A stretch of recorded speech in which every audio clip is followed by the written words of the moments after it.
चूंकि वह एक गरीब परिवार से था, इसलिए स्वस्थी कभी स्कूल नहीं गया था। सुजाता ने उसे कुछ बुनियादी बातें सिखाईं, लेकिन उसके पास अभी भी शब्दों का कौशल नहीं था और बुद्ध के बारे में अपनी कहानी सुनाते समय वह कभी कभी रुक जाता था, सही शब्द नहीं खोज पाता था। उसके श्रोताओं ने उसकी सहायता की। आनंद और राहुल्ला के अलावा 2 अन्य लोग उसकी कहानी सुनने आए। एक महाप्रजापति नाम की एक बुजुर्ग भिक्षुणी थी और दूसरी अस्साजी नाम की एक 40 वर्षीय भिक्षु थी।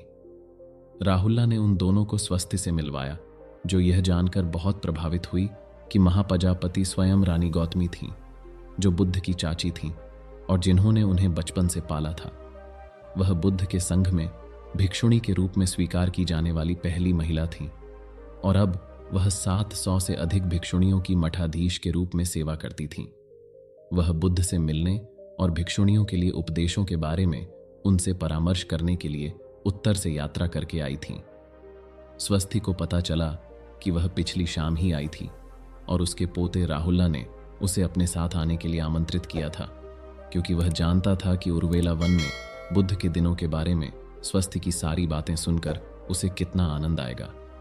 स्वस्थी ने अपनी हथेलियां एक साथ रखीं और मठाधीश के सामने झुककर प्रणाम किया। बुद्ध ने उसके बारे में जो कुछ भी बताया था, उसे याद करके उसका हृदय गहरे स्नेह और सम्मान से भर गया। महाप्रजापति ने स्वस्थी को उसी प्रेमपूर्ण गर्मजोशी से देखा जिस तरह से वह अपने पोते राहुल्ला को देखती थी। राहुल्ला ने स्वस्थी से अस्साजी का परिचय कराया और स्वस्थी की आंखें चमक उठीं जब उसने जाना कि अस्साजी उन 5 मित्रों में से एक था जिन्होंने स्वस्थी के अपने घर के पास बुद्ध के साथ आत्मदंड का अभ्यास किया था। बुद्ध ने उसे तब बताया था कि जब उसके मित्रों ने देखा कि उसने दूध पीने और चावल खाने के लिए तपस्या छोड़ दी है, तो उन्होंने उसे कहीं और अभ्यास करने के लिए छोड़ दिया। स्वस्थी को आश्चर्य हुआ कि अस्साजी बुद्ध के शिष्यों में से कैसे बन गए जो यहीं बांस वन मठ में रहते हैं। वह बाद में राहुल्ला से इसके बारे में पूछेगा। भिक्षुणी गौतमी ने स्वस्थी को अपनी कहानी बताने में सबसे अधिक सहायता की। उसने उन विवरणों के बारे में प्रश्न पूछे जो उसे महत्वपूर्ण नहीं लगे, लेकिन उसके लिए स्पष्ट रूप से दिलचस्प थे। उसने पूछा कि उसने बुद्ध को ध्यान के लिए कुछ घास कहाँ से काटी थी और कितनी बार उसने बुद्ध के लिए घास के नए बंडल दिए थे। वह जानना चाहती थी कि बुद्ध को घास देने के बाद भी भैंसों के पास रात में खाने के लिए पर्याप्त भोजन होता है या नहीं। और उसने पूछा कि क्या भैंसों के मालिक ने कभी उसे पीटा था। बहुत कुछ बताना बाकी था, लेकिन स्वस्थी ने शाम को वहां रुकने की अनुमति मांगी और अगले दिन जारी रखने का वादा किया। लेकिन जाने से पहले उसने सोचा कि क्या वह भिक्षुणी गौतमी से कुछ प्रश्न पूछ सकता है जो उसने 10 वर्षों से अपने दिल में दबाए हुए थे। वह उस पर मुस्कुराई और कहा, आगे बढ़ो और पूछो। अगर मैं तुम्हारे प्रश्नों का उत्तर देने में सक्षम हूं तो मुझे बहुत खुशी होगी। स्वस्थी कई बातें जानना चाहता था। सबसे पहले, क्या यशोधरा वास्तव में सो रही थी या केवल सोने का नाटक कर रही थी जिस रात सिद्धार्थ ने अपने प्रस्थान से पहले पर्दा हटाया था। स्वस्थी यह भी जानना चाहती थी कि जब चन्ना सिद्धार्थ की तलवार, हार और बालों के गुच्छे लेकर लौटा तो राजा, रानी और यशोधरा ने क्या सोचा और क्या कहा। बुद्ध की अनुपस्थिति के 6 वर्षों में उनके परिवार के जीवन में क्या हुआ। बुद्ध के मार्ग पर चलने की खबर सबसे पहले किसने सुनी। बुद्ध का सबसे पहले स्वागत किसने किया और क्या कपिलवस्तु लौटने पर पूरा शहर उनका स्वागत करने के लिए उमड़ पड़ा। तुम्हारे पास बहुत सारे सवाल हैं, भिक्षुणी गौतमी ने कहा। वह स्वस्थी की ओर देखकर दयालुता से मुस्कुराई। मैं संक्षेप में उनका उत्तर देने की कोशिश करती हूं। सबसे पहले, क्या यशोधरा वास्तव में सोई हुई थी या नहीं। यदि आप निश्चित रूप से जानना चाहते हैं तो आपको यशोधरा से पूछना चाहिए, लेकिन यदि आप मुझसे पूछें तो मुझे विश्वास नहीं है कि वह सोई हुई थी। यशोधरा ने स्वयं सिद्धार्थ के वस्त्र, टोपी और जूते तैयार किए थे और उन्हें उनकी कुर्सी पर रख दिया था। उसने चन्ना से कंथक को काठी बांधने और तैयार करने को कहा। वह जानती थी कि राजकुमार उसी रात चले जाएंगे। ऐसी रात में वह कैसे सो सकती थी। मेरा मानना है कि उसने केवल सिद्धार्थ और खुद के लिए एक दर्दनाक बिछड़न से बचने के लिए सोने का नाटक किया था। तुम अभी यशोधरा को नहीं जानती हो, स्वस्थी, लेकिन राहुल की मां बहुत दृढ़ निश्चयी महिला है। वह सिद्धार्थ के इरादे को समझ गई थी और चुपचाप उसे अपना पूरा समर्थन दिया था। मैं इसे किसी और से ज्यादा स्पष्ट रूप से जानती हूं, क्योंकि यशोधरा के सभी करीबी लोगों में मैं सिद्धार्थ के बाद सबसे करीबी थी। भिक्षुनी गौतमी ने स्वस्थ को बताया कि अगली सुबह जब पता चला कि सिद्धार्थ चले गए हैं तो यशोधरा को छोड़कर हर कोई सदमे की स्थिति में था। राजा शुद्धोधन गुस्से से भर गए और सभी पर चिल्लाए। उन्हें राजकुमार को जाने से नहीं रोकने के लिए दोषी ठहराया। रानी गौतमी तुरंत यशोधरा को खोजने के लिए दौड़ी। उसने पाया कि वह चुपचाप बैठी हुई रो रही है। आधिकारिक खोज दलों को चारों दिशाओं में घोड़े पर सवार होकर भेजा गया था। उन्होंने कहा, राजकुमार को शांति से अपने आध्यात्मिक मार्ग पर चलने दो। मैं पहले ही रो चुका हूं और उससे विनती कर चुका हूं, लेकिन वह मेरे साथ रहने पर आमादा है। जब चन्ना महल में वापस आया तो उसने पश्चाताप के संकेत के रूप में अपना सिर 3 बार जमीन पर झुकाया और राजा को देने के लिए तलवार, हार और बालों के ताले ले लिए। उस समय रानी गौतमी और यशोधरा राजा के पास थीं। चन्ना के आंसू देखकर राजा ने उसे डांटा नहीं, बल्कि धीरे धीरे पूछा कि क्या हुआ था। उन्होंने छन्ना से तलवार, हार और बाल यशोधरा को सुरक्षित रखने के लिए देने को कहा। महल में माहौल उदास था। राजकुमार को खोना दिन की रोशनी खोने जैसा था। राजा अपने कक्ष में चले गए और कई दिनों तक बाहर आने से इनकार कर दिया। उनके मंत्री वेसमित्त को उनकी ओर से महल के सभी मामलों को संभालने के लिए बाध्य किया गया। दुख से अभिभूत चन्ना ने राजकुमार के घोड़े के लिए अनुष्ठानिक दाह संस्कार करने के लिए यशोधरा से अनुमति मांगी। भिक्षुणी गौतमी ने उस समय तक की घटनाओं का वर्णन किया था जब ध्यान के लिए घंटी बजी। हर कोई निराश दिख रहा था, लेकिन आनंद ने कहा कि उन्हें ध्यान नहीं छोड़ना चाहिए, चाहे कहानियां कितनी भी अच्छी क्यों न हों। उन्होंने उन सभी को अगले दिन अपनी कुटिया में लौटने के लिए आमंत्रित किया। स्वस्थी और राहुल्ला ने अपने हाथ जोड़े और भिक्षुणी गौतमी, आनंद और अस्साजी को प्रणाम किया और फिर अपने गुरु सारिपुत्त की कुटिया में लौट आए। दोनों युवा मित्र बिना कुछ बोले साथ साथ चल रहे थे। घंटी की धीमी गूंज ने एक दूसरे पर टूटती लहरों की तरह गति पकड़ ली। स्वस्थी ने अपनी सांसों का अनुसरण किया और घंटी सुनने के लिए चुपचाप गाथा सुनाई। सुनो सुनो, यह अद्भुत ध्वनि मुझे मेरे सच्चे स्वरूप में वापस ले जाती है।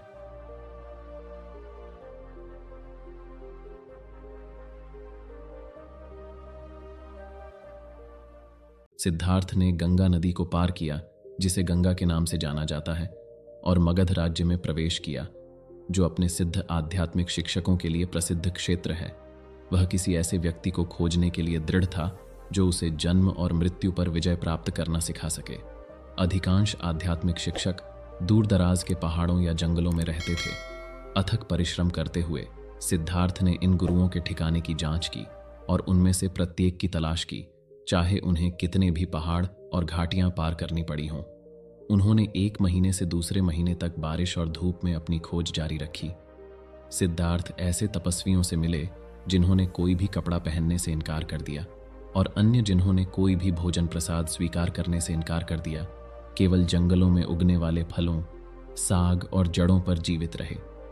अपने शरीर को तत्वों के संपर्क में रखते हुए इन तपस्वियों का मानना था कि अत्यधिक तपस्या करने से वे मरने के बाद स्वर्ग में प्रवेश करेंगे। एक दिन सिद्धार्थ ने उनसे कहा, भले ही आप स्वर्ग में पुनर्जन्म लें, लेकिन पृथ्वी पर दुख अपरिवर्तित रहेगा। मार्ग की तलाश करना जीवन के दुखों का समाधान खोजना है, जीवन से भागना नहीं। माना कि अगर हम अपने शरीर को उन लोगों की तरह लाड़ प्यार करेंगे जो कामुक सुख के लिए जीते हैं, तो हम बहुत कुछ हासिल नहीं कर सकते, लेकिन अपने शरीर का दुरुपयोग करना भी मददगार नहीं है। सिद्धार्थ ने अपनी खोज जारी रखी। कुछ आध्यात्मिक केंद्रों में 3 महीने और अन्य में 6 महीने तक रहे। उनकी ध्यान और एकाग्रता की शक्ति में वृद्धि हुई, लेकिन वे अभी भी जन्म और मृत्यु से मुक्ति का सच्चा मार्ग खोजने में असमर्थ थे। महीने जल्दी से बीत गए और जल्द ही सिद्धार्थ को घर छोड़े 3 साल से अधिक हो गए। कभी कभी जब वे जंगलों में ध्यान में बैठते थे तो सिद्धार्थ के मन में अपने पिता यशोधरा और राहुल्ला और अपने बचपन और युवावस्था की छवियां उभरती थीं। हालांकि उनके लिए अधीरता और निराशा से बचना मुश्किल था, लेकिन उनका दृढ़ विश्वास कि वे मार्ग पा लेंगे उन्हें अपनी खोज जारी रखने की अनुमति देता था। एक अवधि के दौरान सिद्धार्थ पांडव की पहाड़ी पर अकेले रहते थे, जो राजगृह की राजधानी से बहुत दूर नहीं थी। एक दिन वे अपना कटोरा लेकर राजधानी में भिक्षा मांगने के लिए पहाड़ी से नीचे उतरे। उनकी चाल धीमी और गरिमामय थी। उनका चेहरा शांत और दृढ़ था। सड़क के दोनों ओर खड़े लोग इस साधु को देखने के लिए रुक गए, जो पहाड़ी जंगल से गुजरते हुए शेर की तरह शान से चल रहा था। मगध के राजा बिंबिसार की शाही सवारी उधर से गुजरी और राजा ने अपने ड्राइवर को रुकने का आदेश दिया ताकि वह सिद्धार्थ को अच्छी तरह देख सके। उसने अपने सेवक से कहा कि वह साधु को भोजन दे और उसके पीछे पीछे जाए ताकि वह देख सके कि वह कहाँ रहता है। अगली दोपहर राजा बिंबिसार सिद्धार्थ के निवास पर गए। पहाड़ी की तलहटी में अपनी गाड़ी छोड़कर वह अपने एक सेवक के साथ रास्ते पर चढ़ गया। जब उसने सिद्धार्थ को एक पेड़ के नीचे बैठे देखा तो वह उसका अभिवादन करने के लिए उसके पास गया। सिद्धार्थ खड़ा हो गया। वह अपने आगंतुक की पोशाक से बता सकता था कि वह मगध का राजा था। सिद्धार्थ ने अपने हाथ जोड़े और फिर राजा को पास की एक बड़ी चट्टान पर बैठने का इशारा किया। सिद्धार्थ एक और चट्टान पर बैठ गए और राजा की ओर मुंह करके खड़े हो गए। राजा बिंबिसार साधु के नेक व्यवहार और उच्च व्यवहार से काफी प्रभावित हुए। उन्होंने कहा, मैं मगध का राजा हूं। मैं आपको अपने साथ राजधानी आने के लिए आमंत्रित करना चाहता हूं। मैं चाहता हूं कि आप मेरे साथ रहें ताकि मैं आपकी शिक्षा और सद्गुणों से लाभ उठा सकूं। आपके साथ मुझे यकीन है कि मगध राज्य में शांति और समृद्धि होगी। राजा बिंबिसार भिक्षु के नेक आचरण और उच्च व्यवहार से काफी प्रभावित हुए। सिद्धार्थ मुस्कुराए, महान राजन, मुझे जंगल में रहने की आदत है। यह बहुत कठोर जीवन है। आपके पास न तो बिस्तर है, न ही आपकी सहायता के लिए कोई सेवक। यदि आप मेरे साथ चलने को तैयार हैं तो मैं आपको आपका अपना महल दे दूंगा। कृपया शिक्षा देने के लिए मेरे साथ चलें। महान राजन, महल का जीवन मेरे लिए उपयुक्त नहीं है। मैं खुद को और सभी प्राणियों को दुख से मुक्त करने के लिए मुक्ति का मार्ग खोजने का प्रयास कर रहा हूं। महल का जीवन इस भिक्षु की हृदय की खोज के अनुकूल नहीं है। आप अभी भी युवा हैं, जैसे मैं हूं। मुझे एक ऐसे मित्र की आवश्यकता है जिसके साथ मैं वास्तव में अपनी बातें साझा कर सकूं। जिस क्षण से मैंने आपको देखा, मुझे आपके साथ एक स्वाभाविक जुड़ाव महसूस हुआ। मेरे साथ आइए। यदि आप स्वीकार करते हैं तो मैं अपना आधा राज्य आपके लिए सुरक्षित रखूंगा, और जब आप बड़े हो जाएंगे तो आप एक भिक्षु के जीवन में वापस आ सकते हैं। बहुत देर नहीं होगी। मैं आपके उदार हृदय और संरक्षण की पेशकश के लिए आपको धन्यवाद देता हूं, लेकिन वास्तव में मेरी एक ही इच्छा है, और वह मार्ग खोजना जो सभी प्राणियों को दुख से मुक्ति दिला सके। समय बहुत जल्दी बीत जाता है, महान राजा। यदि मैं एक युवा व्यक्ति के रूप में अब जो शक्ति और ऊर्जा मेरे पास है उसका उपयोग नहीं करता तो बुढ़ापा बहुत जल्दी आ जाएगा और मुझे गहरा अफसोस होगा। जीवन बहुत अनिश्चित है। बीमारी या मृत्यु किसी भी समय हो सकती है। लालच, क्रोध, घृणा, जुनून, ईर्ष्या और गर्व के कारण आंतरिक उथल पुथल की लपटें मेरे दिल में जलती रहती हैं। केवल जब महान मार्ग की खोज की जाएगी तभी सभी प्राणियों के लिए मुक्ति संभव होगी। यदि आप वास्तव में मेरे लिए स्नेह महसूस करते हैं तो आप मुझे उस मार्ग पर जारी रखने की अनुमति देंगे जो मैंने लंबे समय तक पीछा किया है। सिद्धार्थ को बोलते हुए सुनकर राजा बिंबिसार और भी अधिक प्रभावित हुए। उन्होंने कहा, आपके शब्दों को सुनकर मुझे बहुत खुशी होती है, दृढ़ निश्चय। प्रिय भिक्षु, मुझे यह पूछने की अनुमति दें कि आप कहां से हैं और आपका पारिवारिक नाम क्या है। महान राजा, मैं शाक्य राज्य से आया हूं। मेरा पारिवारिक नाम शाक्य है। राजा शुद्धोधन, जो वर्तमान में कपिलवस्तु में शासन करते हैं, मेरे पिता हैं और मेरी मां रानी महामाया थी। मैं राजकुमार था, सिंहासन का उत्तराधिकारी। लेकिन क्योंकि मैं मार्ग की खोज करने के लिए एक भिक्षु बनना चाहता था, मैंने 3 साल से अधिक समय पहले अपने माता पिता, पत्नी और बेटे को छोड़ दिया। राजा बिंबिसार आश्चर्यचकित थे। फिर आप स्वयं शाही खून के हैं। मैं आपसे मिलकर बहुत सम्मानित महसूस कर रहा हूं, महान भिक्षु। शाक्य और मगध के शाही परिवारों के बीच लंबे समय से बहुत करीबी संबंध है। आपको अपने साथ वापस आने के लिए मनाने के लिए अपने पद और धन से आपको प्रभावित करने की कोशिश करना मेरी कितनी मूर्खता है। कृपया मुझे माफ करें। मुझे केवल यह मांगने की अनुमति दें, समय समय पर मेरे महल में आए और मुझे आपको भोजन कराने दें, और जब आपको महान मार्ग मिल जाए तो अपने शिष्य के रूप में मुझे सिखाने के लिए करुणापूर्वक वापस आए। क्या आप यह वादा करते हैं? सिद्धार्थ ने अपने हाथ जोड़े और उत्तर दिया, मैं वादा करता हूं कि जब मुझे मार्ग मिल जाएगा तो मैं इसे आपके साथ साझा करने के लिए वापस आऊंगा। राजा बिंबिसार ने सिद्धार्थ के सामने सिर झुकाया और अपने सेवक के साथ पहाड़ी से नीचे लौट आए। उस दिन बाद में भिक्षु गौतम ने युवा राजा द्वारा बार बार भेंट लाने से होने वाली बाधाओं से बचने के लिए अपना निवास स्थान छोड़ दिया। दक्षिण की ओर बढ़ते हुए उन्होंने अभ्यास के लिए अनुकूल एक और स्थान की तलाश की। उन्होंने उद्दाका रामपुत्र के आध्यात्मिक केंद्र के बारे में जाना, जो एक महान शिक्षक थे, जिनके बारे में कहा जाता है कि उन्होंने बहुत गहरे स्तर की समझ हासिल की थी। राजगृह से कुछ ही दूर स्थित उनके केंद्र में 300 भिक्षु निवास करते थे और 400 अन्य शिष्य पास में ही अभ्यास करते थे। सिद्धार्थ वहां पहुंचे। मास्टर उद्दक 75 वर्ष के थे। सभी उन्हें ऐसे पूजते थे जैसे कि वे जीवित देवता हों। उद्दक चाहते थे कि सभी नए शिष्य अभ्यास के सबसे प्राथमिक स्तर से शुरू करें। इसीलिए सिद्धार्थ ने फिर से सबसे सरल ध्यान तकनीकों से शुरुआत की। लेकिन कुछ ही हफ्तों में उन्होंने अपने नए शिक्षक को दिखाया कि वे पहले से ही भौतिकता के दायरे में पहुंच चुके हैं, और मास्टर उद्दाक प्रभावित हुए। उन्होंने इस महान युवा व्यक्ति में एक संभावित आध्यात्मिक उत्तराधिकारी देखा और उन्होंने सिद्धार्थ को अत्यंत सावधानी से पढ़ाया। भिक्षु सिद्धार्थ गौतम, भौतिकता के अभाव में शून्यता अब खाली स्थान के समान नहीं है, न ही यह वह है जिसे आमतौर पर चेतना कहा जाता है। जो कुछ बचता है वह है अनुभूति और अनुभूति की वस्तु। इस प्रकार मुक्ति का मार्ग सभी अनुभूतियों से परे जाना है। सिद्धार्थ ने सम्मानपूर्वक पूछा, मास्टर, यदि कोई अनुभूति को समाप्त कर देता है तो क्या बचता है? यदि कोई अनुभूति नहीं है तो हम लकड़ी या पत्थर के टुकड़े से कैसे भिन्न हैं? लकड़ी या पत्थर का टुकड़ा अनुभूति से रहित नहीं है। निर्जीव वस्तुएं स्वयं अनुभूति हैं। तुम्हें चेतना की ऐसी अवस्था में पहुंचना होगा जिसमें बोध और अबोध दोनों समाप्त हो जाएं। यह न बोध की अवस्था है न अबोध की। युवक, तुम्हें अब उस अवस्था को प्राप्त करना होगा। सिद्धार्थ अपने ध्यान में वापस लौट गए। केवल 15 दिनों में उन्होंने न बोध और न अबोध नामक समाधि का अनुभव किया। सिद्धार्थ ने देखा कि यह अवस्था व्यक्ति को चेतना की सभी सामान्य अवस्थाओं से परे जाने की अनुमति देती है। लेकिन जब भी वे इस ध्यान की अवस्था से बाहर आए, उन्होंने देखा कि इसकी असाधारणता के बावजूद यह जीवन और मृत्यु की समस्या का समाधान नहीं प्रदान करती थी। यह रहने के लिए सबसे शांतिपूर्ण अवस्था थी, लेकिन यह वास्तविकता को खोलने की कुंजी नहीं थी।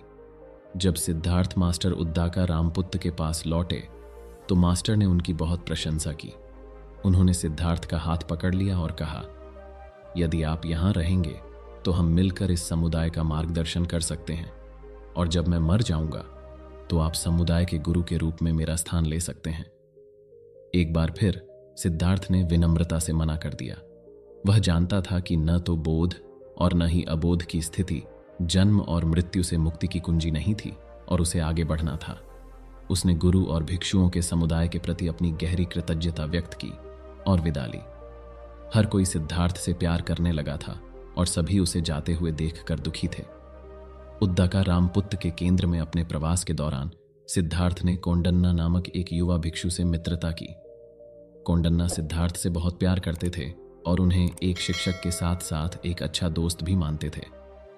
सिद्धार्थ के अलावा समुदाय में किसी और ने भौतिकता की स्थिति को प्राप्त नहीं किया था, न तो बोध और न ही अबोध की स्थिति की तो बात ही छोड़िए। कोंडन्ना जानते थे कि गुरु सिद्धार्थ को अपना आध्यात्मिक उत्तराधिकारी बनाने के योग्य मानते हैं। सिद्धार्थ को देखने मात्र से कोंडन्ना को अपने अभ्यास पर विश्वास हो गया। वह अक्सर सिद्धार्थ से सीखने के लिए उनके पास जाता था और उनके बीच एक विशेष बंधन बन गया। कोंडन्ना को अपने दोस्त के चले जाने का अफसोस हुआ।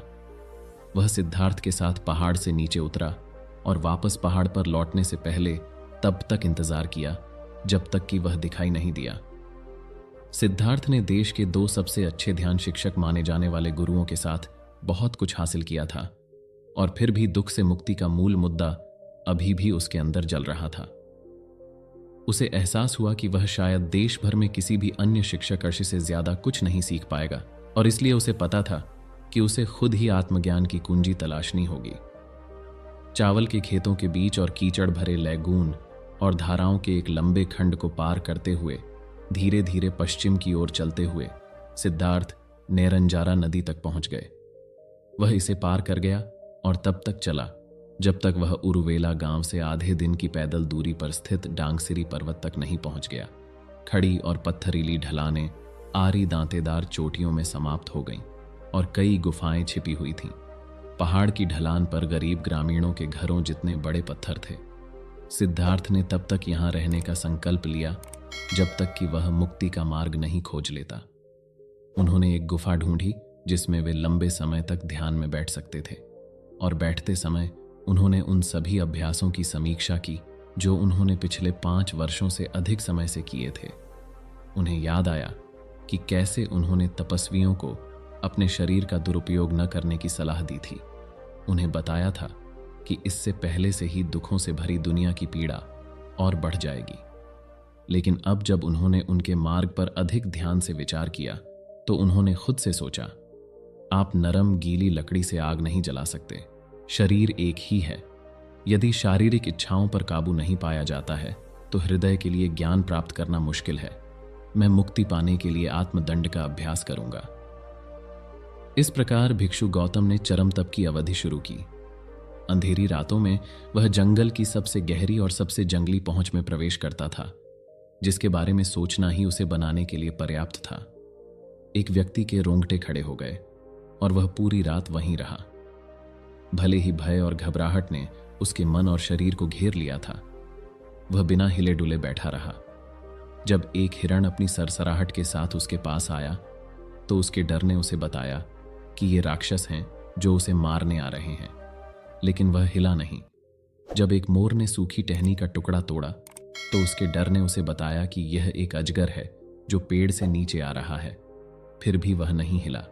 भले ही भय उसके अंदर लाल चींटियों के डंक की तरह चुभ रहा था। उसने सभी शारीरिक भय पर काबू पाने की कोशिश की। उसका मानना था कि एक बार जब उसका शरीर भय की गुलामी से मुक्त हो जाएगा तो उसका मन दुख की जंजीरों को तोड़ देगा। कभी कभी वह अपने दांतों को भींचकर और अपनी जीभ को अपने मुंह की छत पर दबाकर बैठा रहता था। अपने सारे डर और आतंक को दबाने के लिए अपनी इच्छा शक्ति का इस्तेमाल करता था। यहां तक कि जब उसे ठंडा पसीना आने लगा और उसका पूरा शरीर भीग गया तब भी वह नहीं हिला। कभी कभी वह लंबे समय तक अपनी सांस रोके रखता था जब तक कि उसके कानों में गरजने या धधकती भट्टी जैसी गर्जना न होने लगे, और उसका सिर ऐसा लगता था जैसे किसी ने कुल्हाड़ी लेकर उसे 2 टुकड़ों में काट दिया हो। कभी कभी उसे ऐसा लगता था जैसे उसका सिर स्टील की पट्टी से दबाया जा रहा हो और उसका पेट कसाई द्वारा बकरे की तरह चीर दिया गया हो। और कभी कभी उसे ऐसा लगता था जैसे उसका शरीर खुली आग पर भून रहा हो। इन कठोर साधनाओं के माध्यम से वह अपने साहस और अनुशासन को मजबूत करने में सक्षम था, और उसका शरीर अकथनीय दर्द को सहन करने में सक्षम था, लेकिन उसका दिल अभी भी शांत नहीं था। भिक्षु गौतम ने 6 महीने तक इस तरह से तपस्या की। इनमें से पहले 3 महीनों के लिए वह पहाड़ पर अकेले थे, लेकिन चौथे महीने के दौरान उन्हें मास्टर उद्दाका रामपुत्त के 5 शिष्यों ने खोजा, जिनका नेतृत्व उनके पुराने मित्र कोंडन्ना कर रहे थे। सिद्धार्थ कोंडन्ना को फिर से देखकर खुश हुए और उन्होंने पाया कि सिद्धार्थ के ध्यान केंद्र छोड़ने के ठीक 1 महीने बाद कोंडन्ना ने न तो बोध और न ही अबोध की अवस्था प्राप्त कर ली थी। यह देखते हुए कि मास्टर उद्दाका से उन्हें और कुछ नहीं सीखना था, कोंडन्ना ने सिद्धार्थ की खोज में अपने 4 दोस्तों को शामिल होने के लिए राजी किया। कई हफ्तों के बाद वे उसे खोजने में भाग्यशाली रहे और उन्होंने उसके साथ रहने और अभ्यास करने की इच्छा व्यक्त की। सिद्धार्थ ने उन्हें समझाया कि वह आत्म पीड़ा के मार्ग की खोज क्यों कर रहा था, और 5 युवा पुरुषों कोंडन्ना, वप्पा, भद्दिया, अस्साजी और महानामा ने उसके साथ शामिल होने का संकल्प लिया। प्रत्येक भिक्षु को रहने के लिए एक गुफा मिली जो एक दूसरे से बहुत दूर नहीं थी, और हर दिन उनमें से एक भोजन की भीख मांगने के लिए शहर में जाता था जब वह वापस लौटा तो भोजन को 6 भागों में विभाजित किया गया ताकि उनमें से किसी को भी हर दिन एक मुट्ठी से अधिक न मिले। दिन और महीने बीतते गए और 6 भिक्षु दुबले पतले और दुबले पतले होते गए। वे पहाड़ छोड़कर पूर्व की ओर नैरंजारा के किनारे उरुवेला गांव की ओर चले गए और उसी तरह से साधना करते रहे। लेकिन सिद्धार्थ की तपस्या ने उनके 5 साथियों को भी डराना शुरू कर दिया और उनके लिए उनके साथ बने रहना असंभव हो गया। सिद्धार्थ ने नदी में नहाना या अपना हिस्सा खाना भी बंद कर दिया। कुछ दिनों में वे सिर्फ एक मुरझाया हुआ अमरूद खाते थे जो उन्हें जमीन पर मिल जाता था, या फिर सूखे भैंस के गोबर का टुकड़ा। उनका शरीर बुरी तरह से कमजोर हो गया था। यह उभरी हुई हड्डियों पर लटके डीले मांस से ज्यादा कुछ नहीं था।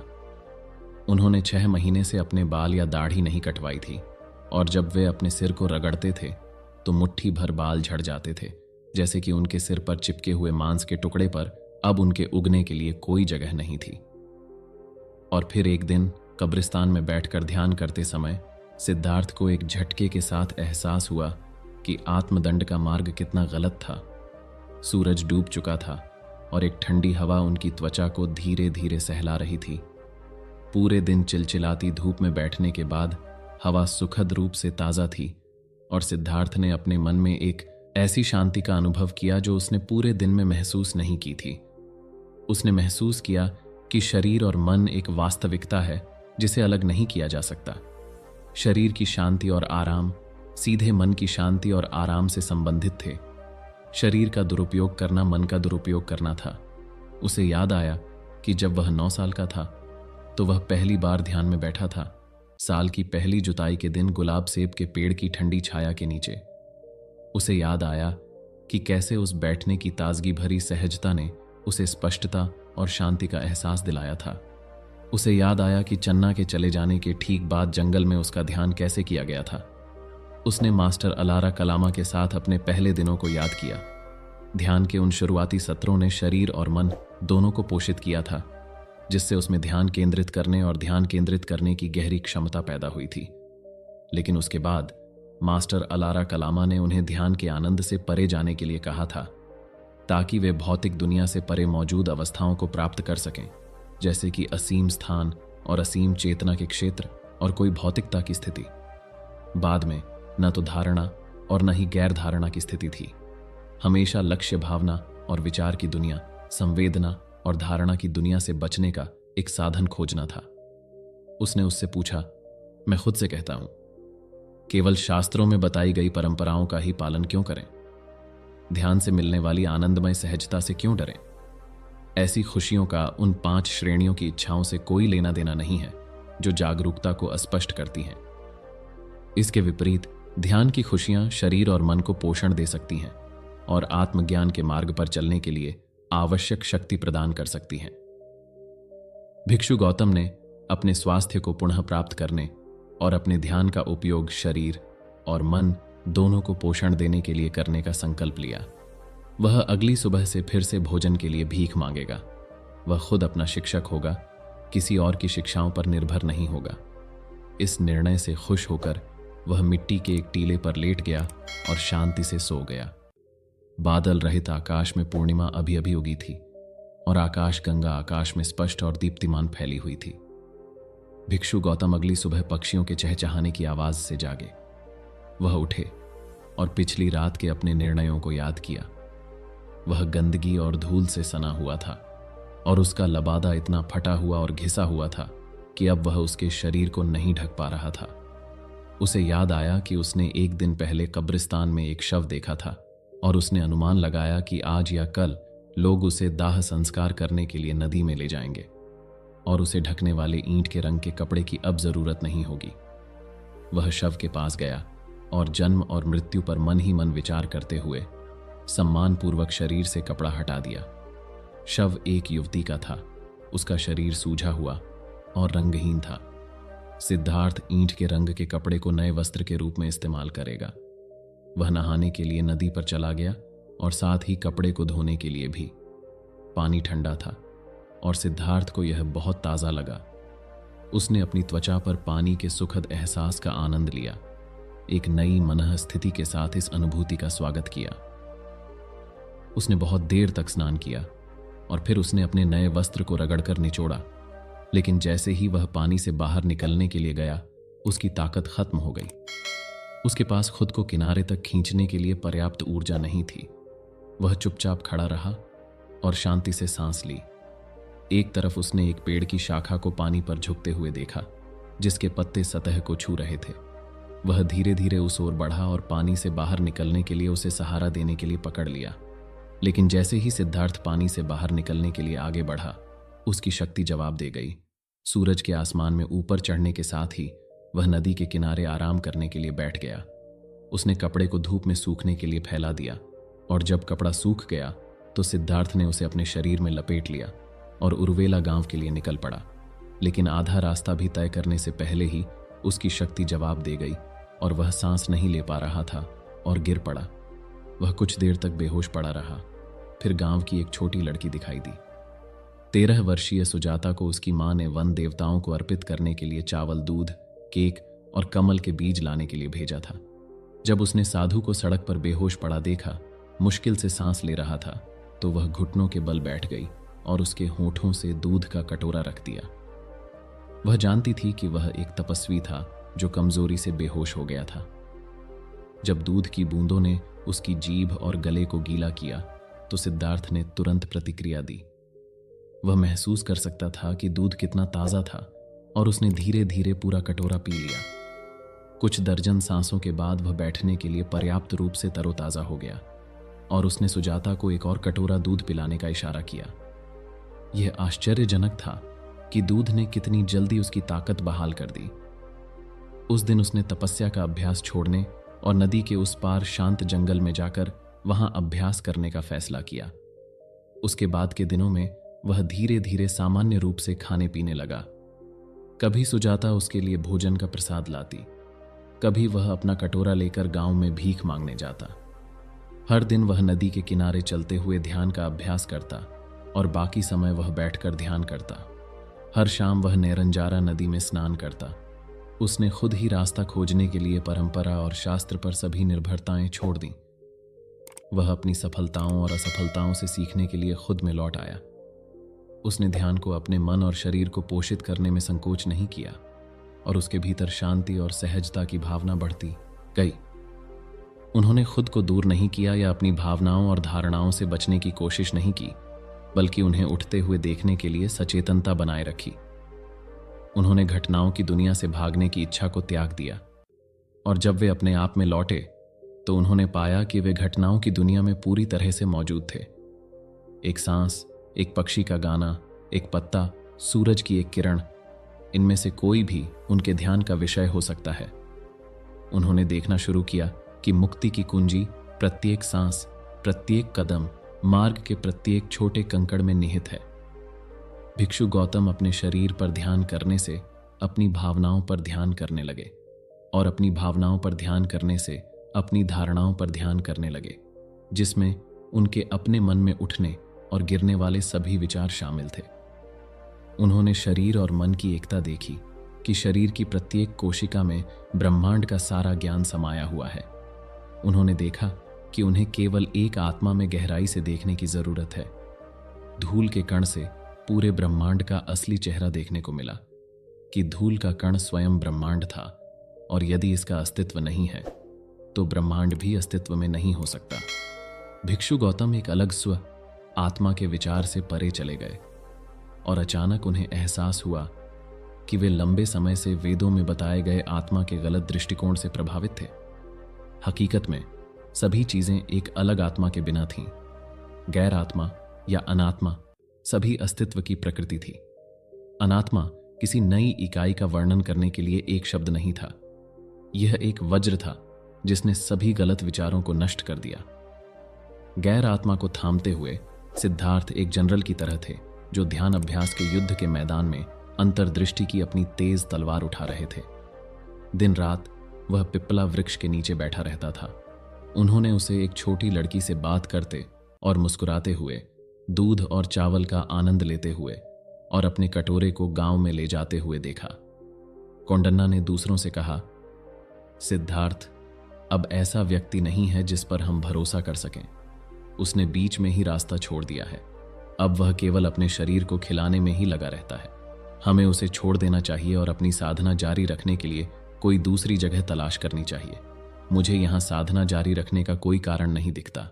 अपने 5 दोस्तों के चले जाने के बाद ही सिद्धार्थ को उनकी अनुपस्थिति का एहसास हुआ।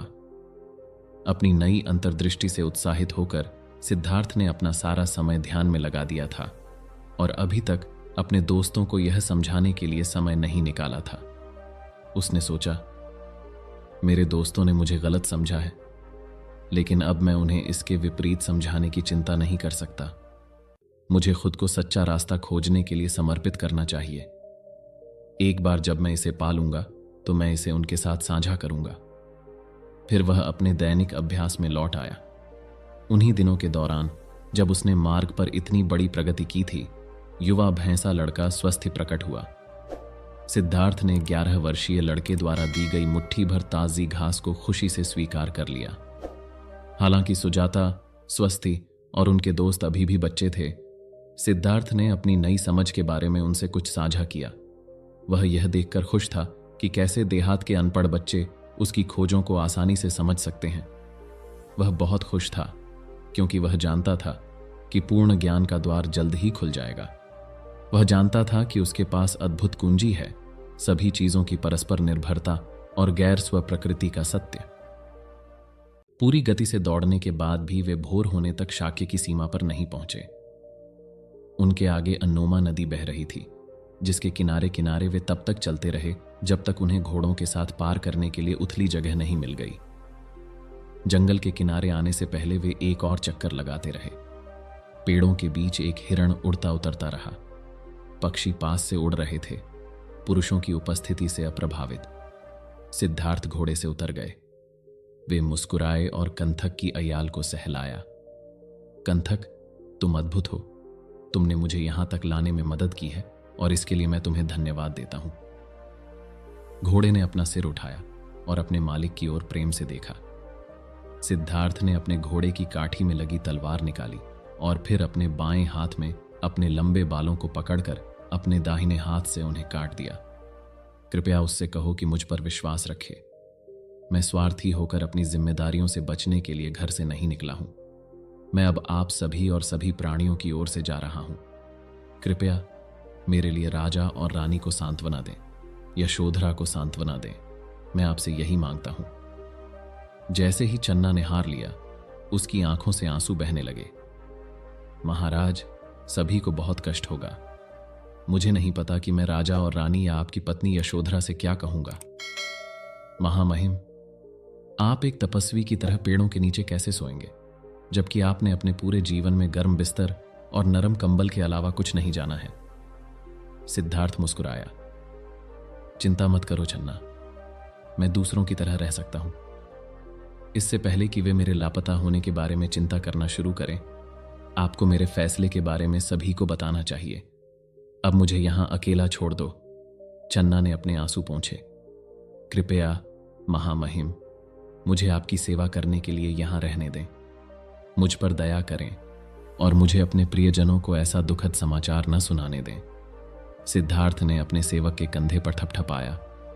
उसकी आवाज गंभीर हो गई। चन्ना, मैं चाहता हूं कि तुम वापस लौटो और मेरे परिवार को सूचित करो।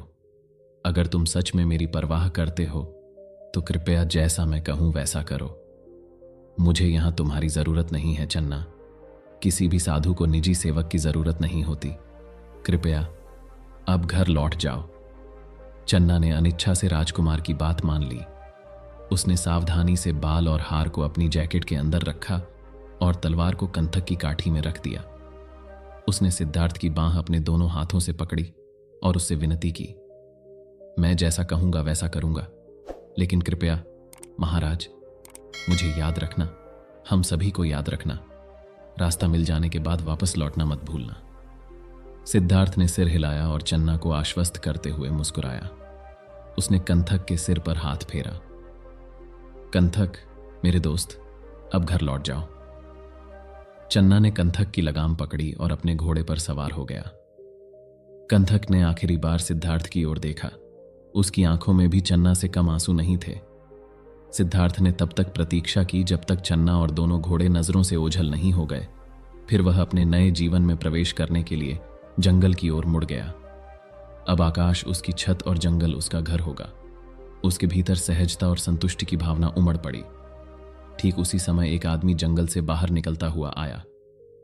पहली नजर में सिद्धार्थ को लगा कि वह एक साधु है, क्योंकि उसने पारंपरिक वस्त्र पहना हुआ था। लेकिन करीब से देखने पर सिद्धार्थ ने देखा कि वह आदमी धनुष लिए हुए था और उसकी पीठ पर तीरों का एक तरकश लटका हुआ था। तुम एक शिकारी हो, है ना? सिद्धार्थ ने पूछा। यह सही है, आदमी ने उत्तर दिया।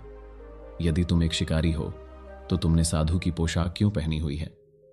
शिकारी ने मुस्कुराते हुए कहा, इस पोशाक की बदौलत जानवर मुझसे नहीं डरते और मैं इस तरह आसानी से उन पर निशाना लगा सकता हूं। सिद्धार्थ ने अपना सिर हिलाया। तो तुम आध्यात्मिक मार्ग पर चलने वालों की करुणा का दुरुपयोग कर रहे हो। क्या तुम अपने वस्त्र के बदले मेरे वस्त्र लेने को तैयार हो? शिकारी ने सिद्धार्थ की ओर देखा और पाया कि उसने अमूल्य मूल्य के शाही वस्त्र पहने हुए थे।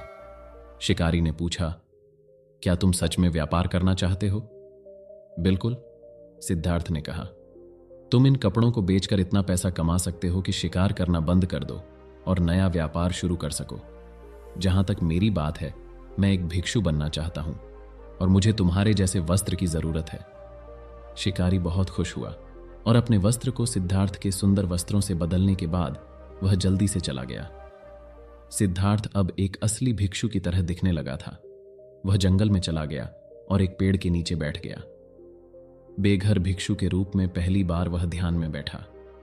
महल में एक लंबे अंतिम दिन और घोड़े की पीठ पर बिताई गई शरद ऋतु की रात के बाद सिद्धार्थ को अब एक अद्भुत सहजता का अनुभव हुआ। वह जंगल में प्रवेश करते ही अपने अंदर मुक्ति और आजादी की भावना को महसूस करने और उसे पोषित करने के लिए ध्यान में बैठ गया। पेड़ों के बीच से सूरज की रोशनी छनकर सिद्धार्थ की पलकों पर आ गई। उसने अपनी आंखें खोलीं और देखा कि उसके सामने एक भिक्षु खड़ा है। भिक्षु का चेहरा और शरीर दुबला और कठोर जीवन की वजह से थका हुआ था। सिद्धार्थ ने खड़े होकर हाथ जोड़कर अभिवादन किया। उन्होंने भिक्षु से कहा कि उन्होंने अभी अभी अपना घर छोड़ा है और उन्हें अभी तक किसी गुरु द्वारा स्वीकार किए जाने का मौका नहीं मिला है। उन्होंने मास्टर अलारा कलामा के आध्यात्मिक केंद्र को खोजने के लिए दक्षिण की यात्रा करने की अपनी मंशा व्यक्त की और वहां एक शिष्य के रूप में स्वीकार किए जाने के लिए कहें। भिक्षु ने सिद्धार्थ को बताया कि उन्होंने खुद मास्टर अलारा कलामा के अधीन अध्ययन किया था और वर्तमान में मास्टर ने वैशाली शहर के ठीक उत्तर में एक केंद्र शुरू किया है। उनके शिक्षण के लिए 400 से अधिक शिष्य वहां एकत्र हुए थे। भिक्षु को पता था कि वहां कैसे जाना है और उन्होंने कहा कि उन्हें सिद्धार्थ को ले जाने में खुशी होगी। सिद्धार्थ जंगल के रास्ते उनके पीछे पीछे एक पहाड़ी पर चढ़ते हुए एक और जंगल में चले गए। वे दोपहर तक चले जब भिक्षु ने सिद्धार्थ को दिखाया कि जंगली फल और खाने योग्य साग कैसे इकट्ठा किया जाता है। भिक्षु ने समझाया कि कभी कभी खाने के लिए जड़ें खोदना आवश्यक होता है जब कोई खाने योग्य फल या साग नहीं मिलता है। सिद्धार्थ जानते थे कि उन्हें लंबे समय तक जंगल में रहना होगा और इसलिए उन्होंने सभी खाद्य पदार्थों के नाम पूछे और भिक्षु द्वारा बताई गई हर बात को ध्यान से नोट किया। उन्हें पता चला कि भिक्षु एक तपस्वी था जो जंगली फलों, साग और जड़ों के अलावा कुछ नहीं खाता था। उसका नाम भार्गव था। उन्होंने सिद्धार्थ को बताया कि मास्टर अलारा कलामा एक तपस्वी नहीं थे और जंगली चारागाहों के अलावा उनके भिक्षु भोजन के लिए भीख मांगते थे या पड़ोसी गांवों से जो भी प्रसाद के रूप में लाया जाता था उसे स्वीकार करते थे। 9 दिन बाद वे अनूपिया के पास अलारा कलामा के वन केंद्र में पहुंचे। वे उस समय पहुंचे जब मास्टर अलारा 400 से अधिक शिष्यों को भाषण दे रहे थे। वे लगभग 70 वर्ष के लग रहे थे और हालांकि वे दुबले पतले और कमजोर दिखाई दे रहे थे, उनकी आंखें चमक रही थीं और उनकी आवाज तांबे के ड्रम की तरह गूंज रही थीं। सिद्धार्थ और उनके साथी शिष्यों के घेरे के बाहर खड़े होकर चुपचाप मास्टर की शिक्षा सुनते रहे। जब उन्होंने बोलना समाप्त किया तो उनके शिष्य अपने अभ्यास को आगे बढ़ाने के लिए पूरे जंगल में बिखर गए। सिद्धार्थ उनके पास गए और अपना परिचय देने के बाद सम्मानपूर्वक कहा, आदरणीय शिक्षक, मैं आपसे अपने शिष्यों में से एक के रूप में मुझे स्वीकार करने के लिए कहता हूं। मैं आपके मार्गदर्शन में रहना और अध्ययन करना चाहता हूं। मास्टर ने सुना और सिद्धार्थ को गौर से देखा और फिर अपनी स्वीकृति व्यक्त की। सिद्धार्थ, मुझे आपको स्वीकार करने में खुशी होगी। आप यहां रह सकते हैं। यदि तुम मेरी शिक्षाओं और विधियों के अनुसार अभ्यास करोगे तो तुम्हें कुछ ही समय में शिक्षाओं का एहसास हो जाएगा। सिद्धार्थ ने अपनी खुशी व्यक्त करने के लिए खुद को दंडवत किया। मास्टर अलारा अपने कई शिष्यों द्वारा उनके लिए बनाई गई पुआल की झोपड़ी में रहते थे। जंगल में यहां वहां उनके अनुयायियों की पुआल की झोपड़ियां बिखरी हुई थीं। उस रात सिद्धार्थ ने अपने तकिए के लिए एक पेड़ की जड़ का उपयोग करके सोने के लिए एक समतल जगह ढूंढी। क्योंकि वह लंबी यात्रा से थक गया था, वह सुबह तक गहरी नींद सोया। जब वह उठा तो सूरज पहले ही उग चुका था और पक्षियों के गीत जंगल में भर गए थे। वह बैठ गया। अन्य भिक्षुओं ने अपना सुबह का ध्यान समाप्त कर लिया था और भोजन के लिए भिक्षा मांगने के लिए शहर में जाने की तैयारी कर रहे थे। सिद्धार्थ को एक कटोरा दिया गया और दिखाया गया कि कैसे भिक्षा मांगनी है। अन्य भिक्षुओं का अनुसरण करते हुए उन्होंने अपना कटोरा पकड़ा और वेस्ली शहर में प्रवेश किया। उसने सीखा कि कैसे अपने कटोरे को सही तरीके से पकड़ना है, कैसे चलना और खड़ा होना है, भोजन का प्रसाद कैसे ग्रहण करना है और प्रसाद चढ़ाने वालों को धन्यवाद देने के लिए प्रार्थना कैसे करनी है। उस दिन सिद्धार्थ को करी सॉस के साथ कुछ चावल मिले। वह अपने नए साथियों के साथ जंगल में लौट आया और वे सब खाने के लिए बैठ गए। जब उसने खाना खत्म किया तो वह आध्यात्मिक शिक्षा प्राप्त करने के लिए मास्टर अलारा के पास गया। जब सिद्धार्थ ने उसे पाया तो अलारा गहरे ध्यान में बैठा था और इसलिए वह गुरु के सामने बैठ गया। चुपचाप अपने मन को केंद्रित करने की कोशिश कर रहा था। लंबे समय के बाद अलारा ने अपनी आंखें खोली। सिद्धार्थ ने खुद को दंडवत किया और मास्टर अलारा से उसे सिखाने के लिए कहा। अलारा ने नए भिक्षु से विश्वास और परिश्रम के बारे में बात की और उसे दिखाया कि एकाग्रता विकसित करने के लिए अपनी सांस का उपयोग कैसे करें। उन्होंने समझाया, मेरी शिक्षा केवल एक सिद्धांत नहीं है। ज्ञान प्रत्यक्ष अनुभव और प्रत्यक्ष प्राप्ति से प्राप्त होता है, मानसिक तर्कों से नहीं। ध्यान की विभिन्न अवस्थाओं को प्राप्त करने के लिए अतीत और भविष्य के सभी विचारों से खुद को मुक्त करना आवश्यक है। आपको मुक्ति के अलावा किसी और चीज पर ध्यान केंद्रित नहीं करना चाहिए। सिद्धार्थ ने पूछा कि शरीर और संवेदनाओं को कैसे नियंत्रित किया जाए और फिर सम्मानपूर्वक अपने गुरु को धन्यवाद दिया और धीरे धीरे जंगल में एक जगह खोजने के लिए चले गए जहां वे अभ्यास कर सकें। उन्होंने शाखाएं और पत्तियां इकट्ठी की और 1 साल के पेड़ के नीचे एक छोटी सी झोपड़ी बनाई जहां उनका ध्यान अभ्यास परिपक्व हो सके। उन्होंने लगन से अभ्यास किया और हर 5 या 6 दिन में वे अलारा से सलाह लेने के लिए लौटते थे कि उन्हें जो भी कठिनाइयां आ रही थीं उनके बारे में क्या करना है। थोड़े समय में सिद्धार्थ ने काफी प्रगति की। ध्यान में बैठते समय वे विचारों को छोड़ने में सक्षम थे और यहां तक कि अपने अतीत और भविष्य से चिपके रहने से भी, और उन्होंने अद्भुत शांति और परमानंद की स्थिति प्राप्त की। हालांकि उन्हें लगा कि विचार और आसक्ति के बीज अभी भी उनके अंदर मौजूद हैं। कई सप्ताह बाद सिद्धार्थ ध्यान की एक उच्च अवस्था में पहुंच गए और विचार और आसक्ति के बीज घुल गए। फिर वे एकाग्रता की एक ऐसी अवस्था में पहुंच गए जहां दोनों ही तरह के विचार और आसक्ति के बीज घुल गए। तृष्णा और आनंद का अस्तित्व समाप्त हो गया। उसे ऐसा लगा जैसे इंद्रिय बोध के 5 द्वार पूरी तरह से बंद हो गए हों और उसका हृदय हवा रहित दिन में झील की तरह शांत हो गया हो। जब उसने अपने अभ्यास के फल मास्टर अलारा को प्रस्तुत किए तो शिक्षक प्रभावित हुए। उन्होंने सिद्धार्थ से कहा कि उसने थोड़े समय में उल्लेखनीय प्रगति की है और उन्होंने सिद्धार्थ को सिखाया कि असीम अंतरिक्ष के क्षेत्र नामक ध्यान की अवस्था को कैसे प्राप्त किया जाए, जिसमें मन अनंत के साथ एक हो जाता है। सभी भौतिक और दृश्य घटनाएं उत्पन्न होना बंद हो जाती हैं और अंतरिक्ष को सभी चीजों के असीम स्रोत के रूप में देखा जाता है। सिद्धार्थ ने अपने शिक्षक के निर्देशों का पालन किया और उस अवस्था को प्राप्त करने पर अपने प्रयासों को केंद्रित किया और 3 दिनों से भी कम समय में वह सफल हो गया। लेकिन सिद्धार्थ को अभी भी लगता था कि अनंत अंतरिक्ष का अनुभव करने की क्षमता भी उसे उसकी गहरी चिंताओं और दुखों से मुक्त नहीं कर पाई है।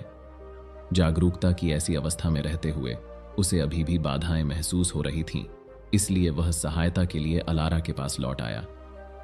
गुरु ने उससे कहा, तुम्हें एक कदम और आगे बढ़ना होगा। असीम अंतरिक्ष का क्षेत्र आपके अपने मन के समान ही सारगर्भित है।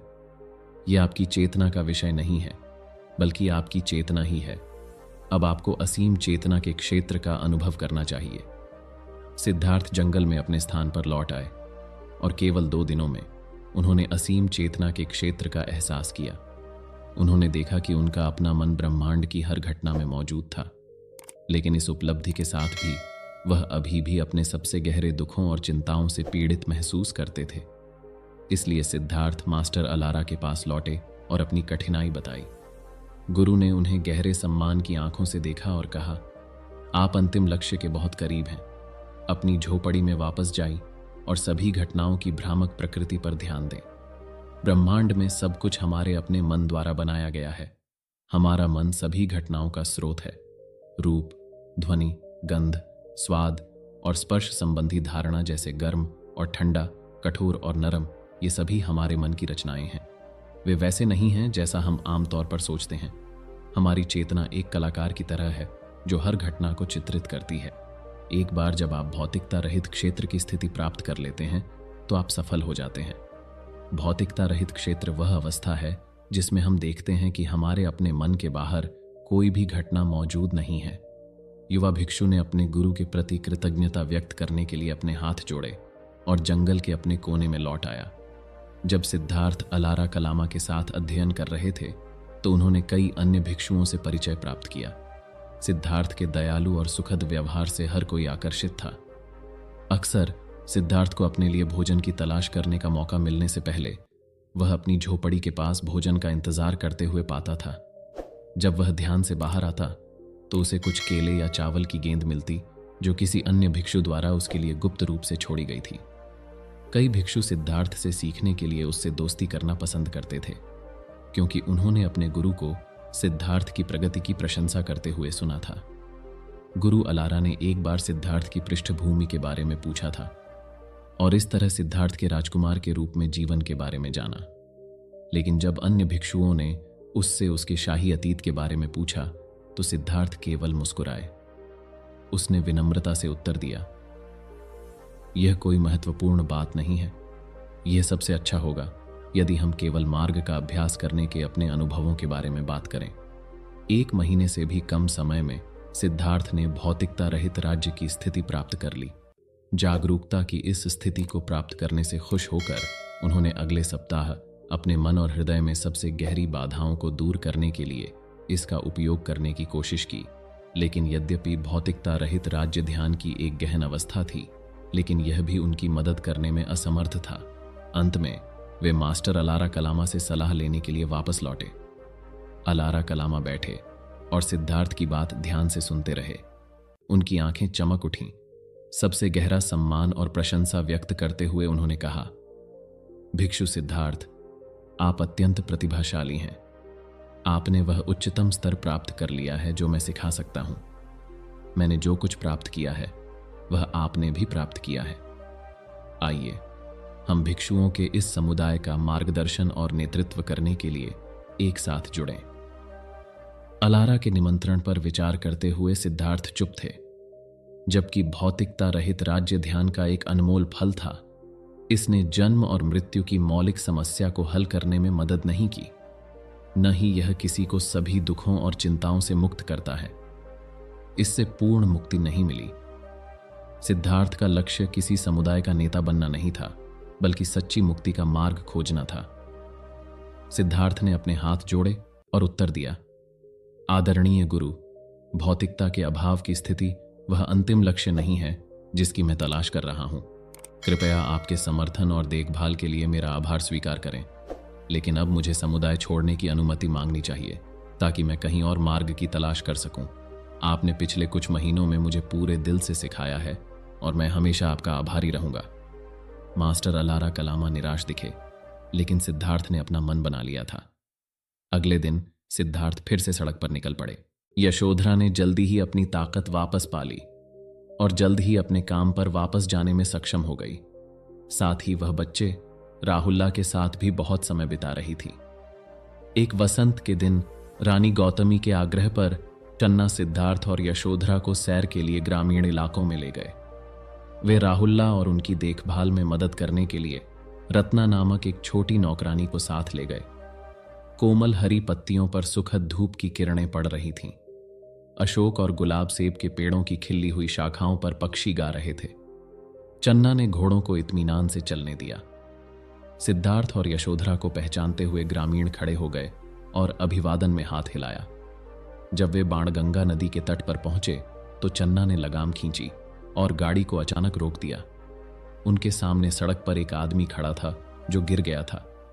उसके हाथ और पैर उसकी छाती की ओर खींच गए थे और उसका पूरा शरीर कांप रहा था। उसके आधे खुले मुंह से कराह निकल रही थी। सिद्धार्थ नीचे कूद गया, उसके पीछे चन्ना भी। सड़क पर पड़ा आदमी 30 साल से कम उम्र का लग रहा था। सिद्धार्थ ने अपना हाथ उठाया और चन्ना से कहा, ऐसा लगता है कि उसे बहुत बुरा फ्लू हो गया है, क्या तुम्हें नहीं लगता? चलो उसकी मालिश करते हैं और देखते हैं कि क्या इससे कोई फायदा होता है। चन्ना ने अपना सिर हिलाया। महाराज, ये किसी बुरे फ्लू के लक्षण नहीं हैं। मुझे डर है कि उसे इससे भी बुरी कोई बीमारी हो गई है। ये ऐसी बीमारी है जिसका कोई झांत इलाज नहीं है। क्या आपको यकीन है? सिद्धार्थ ने उस आदमी को देखा। क्या हम उसे शाही चिकित्सक के पास नहीं ले जा सकते? महाराज, शाही चिकित्सक भी इस बीमारी का इलाज नहीं कर सकते। मैंने सुना है कि यह बीमारी बहुत संक्रामक है। अगर हम उसे अपनी गाड़ी में ले जाते हैं तो वह आपकी पत्नी और बेटे और यहां तक कि आपको भी संक्रमित कर सकता है। कृपया महामहिम, अपनी सुरक्षा के लिए उसका हाथ छोड़ दें।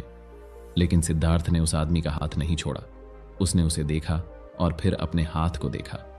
सिद्धार्थ हमेशा से ही अच्छे स्वास्थ्य का आनंद लेते थे, लेकिन अब मरते हुए आदमी को देखकर जो कुछ भी उसने सहजता से सोचा था वह अचानक गायब हो गया। नदी के किनारे से विलाप की आवाजें आ रही थीं। उसने देखा कि एक अंतिम संस्कार हो रहा था। वहां चिता थी। शोक संतप्त चीखों के साथ मंत्रोच्चार की ध्वनि और चिता के जलने पर आग की चटचटाहट की आवाजें गूंज रही थीं। उस आदमी की ओर फिर से देखने पर सिद्धार्थ ने पाया कि उसकी सांसें थम चुकी थीं। उसकी कांच जैसी आंखें ऊपर की ओर देख रही थीं। सिद्धार्थ ने अपना हाथ छोड़ा और चुपचाप आंखें बंद कर लीं। जब सिद्धार्थ खड़ा हुआ तो यशोधरा उसके पीछे खड़ी थी। वह वहां कितनी देर से थी उसे नहीं पता था। वह धीरे से बोली, मेरे पति, कृपया नदी में जाकर हाथ धो लें। चन्ना, तुम भी ऐसा ही करो। फिर हम अगले गांव में जाएंगे और अधिकारियों को सूचित करेंगे ताकि वे शव की देखभाल कर सकें। उसके बाद किसी के पास वसंत की सैर जारी रखने का साहस नहीं था। सिद्धार्थ ने चन्ना से वापस लौटने को कहा और वापस आते समय किसी ने एक शब्द भी नहीं कहा। उस रात यशोधरा की नींद 3 अजीब सपनों से टूटी। पहले सपने में उसने एक सफेद गाय देखी जिसके सिर पर एक चमकता हुआ रत्न था जो ध्रुव तारे की तरह चमक रहा था। गाय कपिलवत्थु से टहलते हुए शहर के द्वार की ओर बढ़ रही थी। इंद्र की वेदी से एक दिव्य आवाज गूंजी, अगर तुम इस गाय को नहीं रख सकते तो पूरी राजधानी में कोई रोशनी नहीं बचेगी। शहर के सभी लोग गाय का पीछा करने लगे, लेकिन कोई भी उसे रोक नहीं पाया। वह शहर के द्वार से बाहर निकल गई और गायब हो गई। अपने दूसरे सपने में यशोधरा ने आकाश के 4 देवराजों को सुमेरु पर्वत के ऊपर कपिलवत्थु शहर पर प्रकाश डालते हुए देखा। अचानक इंद्र की वेदी पर लगा झंडा जोर से फड़फड़ाया और जमीन पर गिर गया। आसमान से हर रंग के फूल बारिश की तरह बरसने लगे और राजधानी में हर जगह दिव्य गायन की आवाज गूंजने लगी। अपने तीसरे सपने में यशोधरा ने एक तेज आवाज सुनी जिसने आसमान को हिला दिया। समय आ गया है, समय आ गया है, यह चिल्लाया। भयभीत होकर उसने सिद्धार्थ की कुर्सी की ओर देखा और पाया कि वह चला गया था। उसके बालों में लगे चमेली के फूल जमीन पर गिरकर धूल में बदल गए। सिद्धार्थ ने जो कपड़े और गहने कुर्सी पर छोड़े थे वे सांप में बदल गए और दरवाजे से बाहर निकल गए। यशोधरा घबरा गई। अचानक उसने शहर के दरवाजे के बाहर से सफेद गाय की गर्जना, इंद्र की वेदी पर ध्वज फहराना और स्वर्ग से चिल्लाते हुए आवाजें सुनी। समय आ गया है, समय आ गया है। यशोधरा जाग गई। उसका माथा पसीने से भीगा हुआ था। वह सिद्धार्थ की ओर मुड़ी और उसे हिलाया। सिद्धार्थ, सिद्धार्थ, कृपया जाग जाओ। वह पहले से ही जाग चुका था। उसने उसे दिलासा देने के लिए उसके बालों को सहलाया और पूछा, तुमने क्या सपना देखा गोपा, बताओ।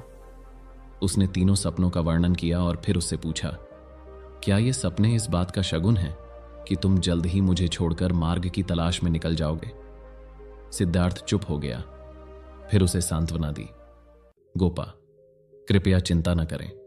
तुम एक गंभीर महिला हो, तुम मेरे साथी हो, वही जो मेरी तलाश को पूरी करने में मेरी मदद कर सकते हो। तुम मुझे किसी और से ज्यादा समझते हो। अगर निकट भविष्य में मुझे तुमसे दूर जाना पड़े तो मैं जानता हूं कि तुम में अपना काम जारी रखने का साहस है। तुम हमारे बच्चे की देखभाल और परवरिश करोगे। यद्यपि मैं चला गया हूं, यद्यपि मैं तुमसे बहुत दूर हूं, फिर भी तुम्हारे प्रति मेरा प्रेम वैसा ही है।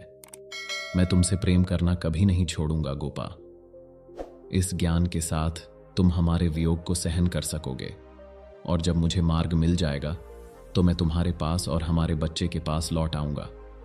कृपया अब थोड़ा आराम करने का प्रयास करो। सिद्धार्थ के इतने कोमल शब्दों ने यशोधरा के हृदय को झकझोर दिया। तसल्ली पाकर उसने अपनी आंखें बंद की और सो गई। अगली सुबह सिद्धार्थ अपने पिता से बात करने गया। मेरे राजपिता, मैं आत्मज्ञान के मार्ग की खोज करने के लिए घर छोड़ने और भिक्षु बनने की आपकी अनुमति मांगता हूं। राजा शुद्धोधन बहुत चिंतित थे। हालांकि उन्हें बहुत पहले से पता था कि यह दिन आ सकता है, लेकिन उन्होंने निश्चित रूप से यह उम्मीद नहीं की थी कि यह इतनी अचानक हो जाएगा। एक लंबे क्षण के बाद उन्होंने अपने बेटे को देखा और उत्तर दिया, हमारे परिवार के इतिहास में कुछ लोग भिक्षु बने हैं, लेकिन तुम्हारी उम्र में ऐसा कभी किसी ने नहीं किया। वे सभी 50 वर्ष की आयु पार करने तक प्रतीक्षा करते रहे। तुम प्रतीक्षा क्यों नहीं कर सकते? आपका बेटा अभी छोटा है और पूरा देश आप पर भरोसा कर रहा है। पिताजी, राज सिंहासन पर एक दिन बिताना मेरे लिए अंगारों की शैया पर बैठने जैसा है। अगर मेरे दिल में शांति नहीं है तो मैं आपके या लोगों के भरोसे को कैसे पूरा कर सकता हूं? मैंने देखा है कि समय कितनी जल्दी बीत जाता है, और मैं जानता हूं कि मेरी जवानी भी इससे अलग नहीं है। कृपया मुझे अपनी अनुमति दें। राजा ने अपने बेटे को रोकने की कोशिश की। तुम्हें अपनी मातृभूमि, अपने माता पिता, यशोधरा और अपने बेटे के बारे में सोचना चाहिए, जो अभी भी एक शिशु है। पिताजी, यह ठीक इसलिए है क्योंकि मैं आप सभी के बारे में सोचता हूं, इसलिए मैं अब आपसे जाने की अनुमति मांगता हूं। ऐसा नहीं है कि मैं अपनी जिम्मेदारियों को छोड़ना चाहता हूं। पिताजी, आप जानते हैं कि आप मुझे मेरे दिल की पीड़ा से उतना ही मुक्त नहीं कर सकते जितना आप अपने दिल की पीड़ा को मुक्त कर सकते हैं। राजा खड़े हुए और अपने बेटे का हाथ पकड़ लिया। सिद्धार्थ, तुम जानते हो कि मुझे तुम्हारी कितनी जरूरत है। तुम ही हो जिस पर मैंने अपनी सारी उम्मीदें लगाई हैं। कृपया मुझे मत छोड़ो। मैं तुम्हें कभी नहीं छोड़ूंगा। मैं आपसे बस इतना ही कह रहा हूं कि मुझे कुछ समय के लिए दूर जाने दो। जब मुझे रास्ता मिल जाएगा मैं वापस आ जाऊंगा। राजा शुद्धोधन के चेहरे पर दर्द की झलक दिखाई दी। उन्होंने और कुछ नहीं कहा और अपने कक्ष में चले गए। बाद में रानी गौतमी यशोधरा के साथ दिन बिताने आई और शाम को सिद्धार्थ के मित्रों में से एक उदयन, देवदत्त, आनंद, भव्य, अनुरुद्ध, किम्बिला और भद्रिका के साथ मिलने आए। उदयन ने एक पार्टी का आयोजन किया था और प्रदर्शन करने के लिए राजधानी की सबसे बेहतरीन नृत्य मंडलियों में से एक को काम पर रखा था। उत्सव की मशालों ने महल को रोशन कर दिया। गौतमी ने यशोधरा को बताया कि उदयन को राजा ने बुलाया है और उसे सिद्धार्थ को महल में रहने के लिए लुभाने के लिए वह सब कुछ करने का काम सौंपा है जो वह सोच सकता है। शाम की पार्टी उदयन की योजनाओं में से पहली थी। यशोधरा ने अपने परिचारकों को गौतमी के साथ अपने कक्ष में जाने से पहले सभी मेहमानों के लिए भोजन और पेय तैयार करने का निर्देश दिया। सिद्धार्थ खुद बाहर गए और अपने मेहमानों का स्वागत किया। यह उत्तरशाल महीने की पूर्णिमा का दिन था। जैसे ही संगीत शुरू हुआ, दक्षिण पूर्वी आकाश में पेड़ों की कतार के ऊपर चांद दिखाई दिया। गौतमी ने देर होने तक अपने विचार यशोधरा को बताए और फिर अपने घर लौटने के लिए माफी मांगी। यशोधरा उसके साथ बरामदे में चली गई, जहां उसने देखा कि अब पूरा चांद रात के आसमान में ऊंचा लटका हुआ है। पार्टी अभी भी पूरे जोश में थी।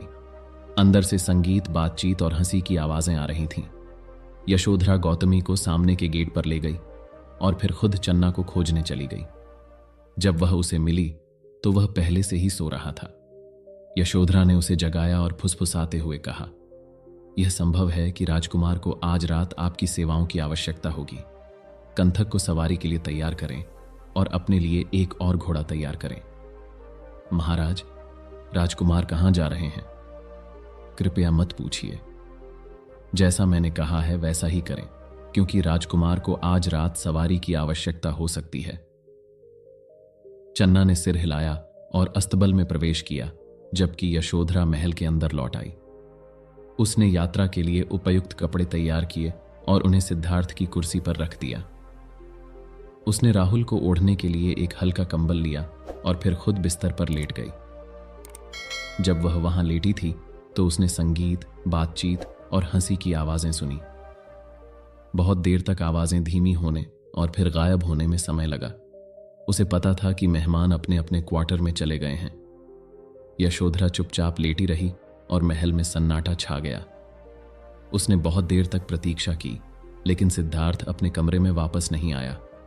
वह बाहर अकेला बैठा था, चमकते चांद और सितारों को देख रहा था। हजारों सितारे टिमटिमा रहे थे। उसने उसी रात महल छोड़ने का मन बना लिया था। आखिरकार वह अपने कक्ष में गया और यात्रा के कपड़े पहने जो वहां उसका इंतजार कर रहे थे। उसने पर्दा हटाया और बिस्तर पर देखा। गोपा वहां लेटी थी, निस्संदेह सो रही थी। राहुल उसके बगल में था। सिद्धार्थ अंदर जाना चाहता था और यशोधरा से विदा के शब्द कहना चाहता था, लेकिन वह झिझक रहा था। उसने पहले ही वह सब कुछ कह दिया था जो जरूरी था। अगर वह उसे अभी जगाता तो यह उनके विदा को और भी दर्दनाक बना देता। उसने पर्दा गिरा दिया और जाने के लिए मुड़ा। फिर से वह झिझका। एक बार फिर उसने पर्दा उठाया और अपनी पत्नी और बेटे को आखिरी बार देखा। उसने उन्हें गहराई से देखा, मानो उस परिचित और प्रिय दृश्य को अपनी स्मृति में अंकित करना चाहता हो। फिर उसने पर्दा हटाया और बाहर चला गया। जब वह अतिथि कक्ष से गुजरा, सिद्धार्थ ने देखा कि नाचने वाली लड़कियां कालीनों पर फैली हुई थीं। उनके बाल बिखरे हुए थे। उनके मुंह मरी हुई मछलियों की तरह खुले हुए थे। नृत्य के दौरान उनकी भुजाएं, जो इतनी कोमल और लचीली थीं, अब तख्तों की तरह सख्त लग रही थीं। उनके पैर युद्ध के मैदान में पीड़ितों की तरह एक दूसरे के शरीर से उलझे हुए थे। सिद्धार्थ को लगा जैसे वह कब्रिस्तान पार कर रहा हो। वह अस्तबल में गया और पाया कि चन्ना अभी भी जाग रहा है। चन्ना, कृपया काठी बांधो और कंथक को मेरे पास लाओ। चन्ना ने सिर हिलाया। उसने सब कुछ तैयार कर लिया था। कंथक को पहले से ही लगाम और काठी लगाई गई थी। चन्ना ने पूछा, क्या मैं आपके साथ चल सकता हूं राजकुमार? सिद्धार्थ ने सिर हिलाया और चन्ना अपने घोड़े के लिए अस्तबल में घुस गया। वे घोड़ों को महल के मैदान से बाहर ले गए। सिद्धार्थ रुका और कंथक के अयाल को सहलाया। कंथक, उसने कहा, यह सबसे महत्वपूर्ण रात है। इस यात्रा के लिए आपको मुझे अपना सर्वश्रेष्ठ देना होगा। कंथक को लंबी यात्रा के लिए तैयार करने के बाद चन्ना ने सिद्धार्थ से पूछा, क्या मैं आपके साथ चल सकता हूं? वह कंथक पर सवार हो गया और चन्ना अपने घोड़े पर सवार हो गया। कोई तेज आवाज न हो, इसलिए वे साथ साथ चले। पहरेदार गहरी नींद में थे और वे आसानी से नगर के द्वारों से निकल गए। नगर के द्वारों से काफी आगे निकल जाने के बाद सिद्धार्थ ने अंतिम बार राजधानी की ओर देखा, जो अब चांदनी के नीचे चुपचाप लेटी हुई थी। यहीं पर सिद्धार्थ का जन्म और पालन पोषण हुआ था। यह वह शहर है जहां उन्होंने इतने सारे सुख और दुख, इतनी चिंताएं और आकांक्षाएं अनुभव की थीं। उसी शहर में अब उनके करीबी सभी लोग सो रहे थे। उनके पिता, गौतमी, यशोधरा, राहुल्ला और अन्य सभी। देवदत्त, किम्बिला, भद्या, महानामा, कालुदाई और अनुरुद्ध सिद्धार्थ के मित्र थे, जो राजनीति और नैतिकता जैसी चीजों पर चर्चा करने के लिए अक्सर उनसे मिलने आते थे। आनंद और नंदा के अलावा वे सिद्धार्थ के राजा बनने के बाद उनके सबसे करीबी सलाहकार थे। वे शराब के कई गिलास पीने के बाद अपनी बहस शुरू करना पसंद करते थे। अपने दोस्त की इच्छाओं को पूरा करते हुए सिद्धार्थ अक्सर शाही संगीतकारों और नर्तकियों को देर रात तक प्रदर्शन करवाते रहते थे। देवदत्त राजनीतिक मामलों पर अंतहीन चर्चा कर सकते थे और उदयन और महानामा देवदत्त द्वारा बताए गए हर बिंदु पर अथक बहस करते थे। सिद्धार्थ बहुत कम बोलते थे। कभी कभी नृत्य या गीत के बीच में सिद्धार्थ अनुरुद्ध को सिर हिलाते हुए देखते थे, आधी नींद में और जाहिर तौर पर शाम की गतिविधियों से थके हुए। वह अनिरुद्ध को धक्का देते और दोनों चुपके से बाहर निकल जाते, जहां वे चांद को देख सकते थे और पास की नदी की आवाज सुन सकते थे। अनिरुद्ध महानामा के छोटे भाई थे। उनके पिता राजकुमार अमृतोदन थे, जो सिद्धार्थ के पैतृक चाचा थे। अनिरुद्ध एक मिलनसार, सुंदर व्यक्ति था, जिसकी दरबारी महिलाएं बहुत प्रशंसा करती थीं। हालांकि वह खुद प्रेम प्रसंग में लिप्त नहीं था। कभी कभी सिद्धार्थ और अनिरुद्ध आधी रात तक बगीचे में बैठते थे। तब तक उनके मित्र नशे में चूर हो चुके होते थे या थक चुके होते थे और वे और चर्चा नहीं कर पाते थे और अतिथि कक्षों में चले जाते थे और सिद्धार्थ अपनी बांसुरी निकालकर चांदनी के नीचे बजाते थे। गोपा एक छोटी धूप बत्ती एक चट्टान पर रख देती थी और पास में चुपचाप बैठ जाती थी। रात की गर्म हवा में मधुर संगीत को ऊपर नीचे होते हुए सुनती थी। सिद्धार्थ ने चांदनी के नीचे अनिरुद्ध के लिए बांसुरी बजाई। समय उड़ गया और यशोधरा के जन्म का दिन निकट आ गया। रानी पमिता ने अपनी बेटी से कहा कि उसे जन्म देने के लिए घर लौटने की जरूरत नहीं है, क्योंकि पमिता खुद उस समय कपिलवत्थु में रह रही थी। रानी महाप्रजापति के साथ पमिता ने यशोधरा की सहायता के लिए राजधानी में सबसे बेहतरीन दाइयों का चयन किया। जिस दिन यशोधरा को प्रसव पीड़ा हुई, उस दिन रानी गौतमी और रानी पमिता दोनों वहां मौजूद थीं। महल में एक गंभीर और उम्मीद भरा माहौल था। हालांकि राजा शुद्धोधन ने अपनी उपस्थिति नहीं दिखाई, लेकिन सिद्धार्थ को पता था कि राजा अपने कमरे में उत्सुकता से जन्म की खबर का इंतजार कर रहे हैं। जब यशोधरा की प्रसव पीड़ा गंभीर रूप से शुरू हुई, तो उसे उसके सेवकों द्वारा आंतरिक कक्ष में ले जाया गया। अब भी दोपहर का समय था, लेकिन अचानक आसमान बादलों से काला हो गया, जैसे किसी देवता के हाथ ने सूरज को छिपा दिया हो। सिद्धार्थ बाहर बैठ गया। हालांकि वह अपनी पत्नी से 2 दीवारों से अलग था, लेकिन वह उसकी चीखें साफ सुन सकता था। हर बीतते पल के साथ उसकी बेचैनी बढ़ती जा रही थी। यशोधरा की कराहें अब एक के बाद एक हो रही थीं और वह खुद को संभाल नहीं पा रहा था। उसकी चीखें उसके दिल को चीर रही थीं, जब तक कि वह शांत नहीं बैठ सकता था। वह खड़ा था और फर्श पर चहलकदमी कर रहा था। कभी कभी यशोधरा की कराहें इतनी तीव्र होती थीं कि वह अपनी घबराहट को दबा नहीं पाता था।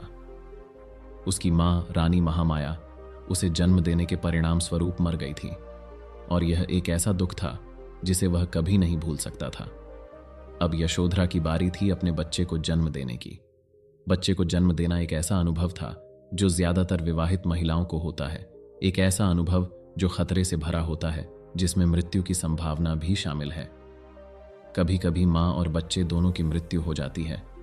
खुद को याद दिलाते हुए कि उसने कई महीने पहले एक साधु से क्या सीखा था, सिद्धार्थ कमल की मुद्रा में बैठ गया और अपने मन और हृदय को नियंत्रित करना शुरू कर दिया। यह समय एक सच्ची परीक्षा थी। उसे यशोधरा के रोने के बीच भी शांत मन बनाए रखना था।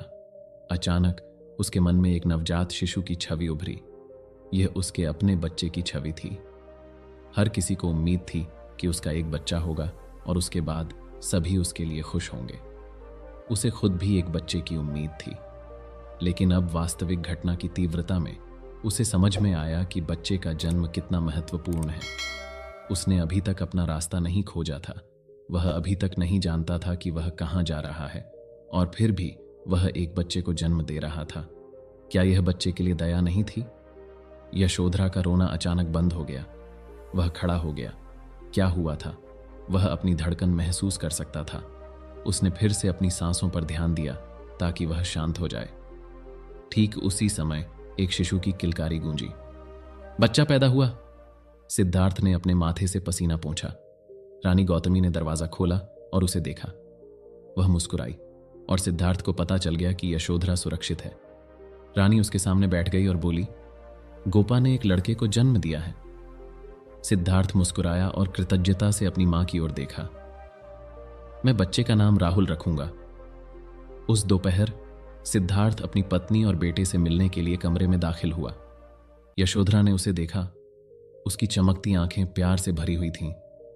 उनका बेटा रेशम में लिपटा हुआ उसके बगल में लेटा था और सिद्धार्थ केवल उसका मोटा सा चेहरा देख सकता था। सिद्धार्थ ने यशोधरा की ओर देखा, जैसे कि कुछ पूछना चाहता हो। समझते हुए उसने अपनी सहमति में सिर हिलाया और सिद्धार्थ को राहुल को उठाने का इशारा किया। सिद्धार्थ ने शिशु को अपनी बाहों में उठा लिया और यशोधरा देखती रही। सिद्धार्थ को लगा जैसे वह तैर रहा हो, लेकिन फिर भी उसका दिल चिंता से भारी था। यशोधरा ने कई दिनों तक आराम किया। रानी गौतमी ने भोजन की तैयारी से लेकर हर चीज का ध्यान रखा। विशेष भोजन परोसने से लेकर मां और बच्चे को गर्म रखने के लिए चिमनी की देखभाल करने तक।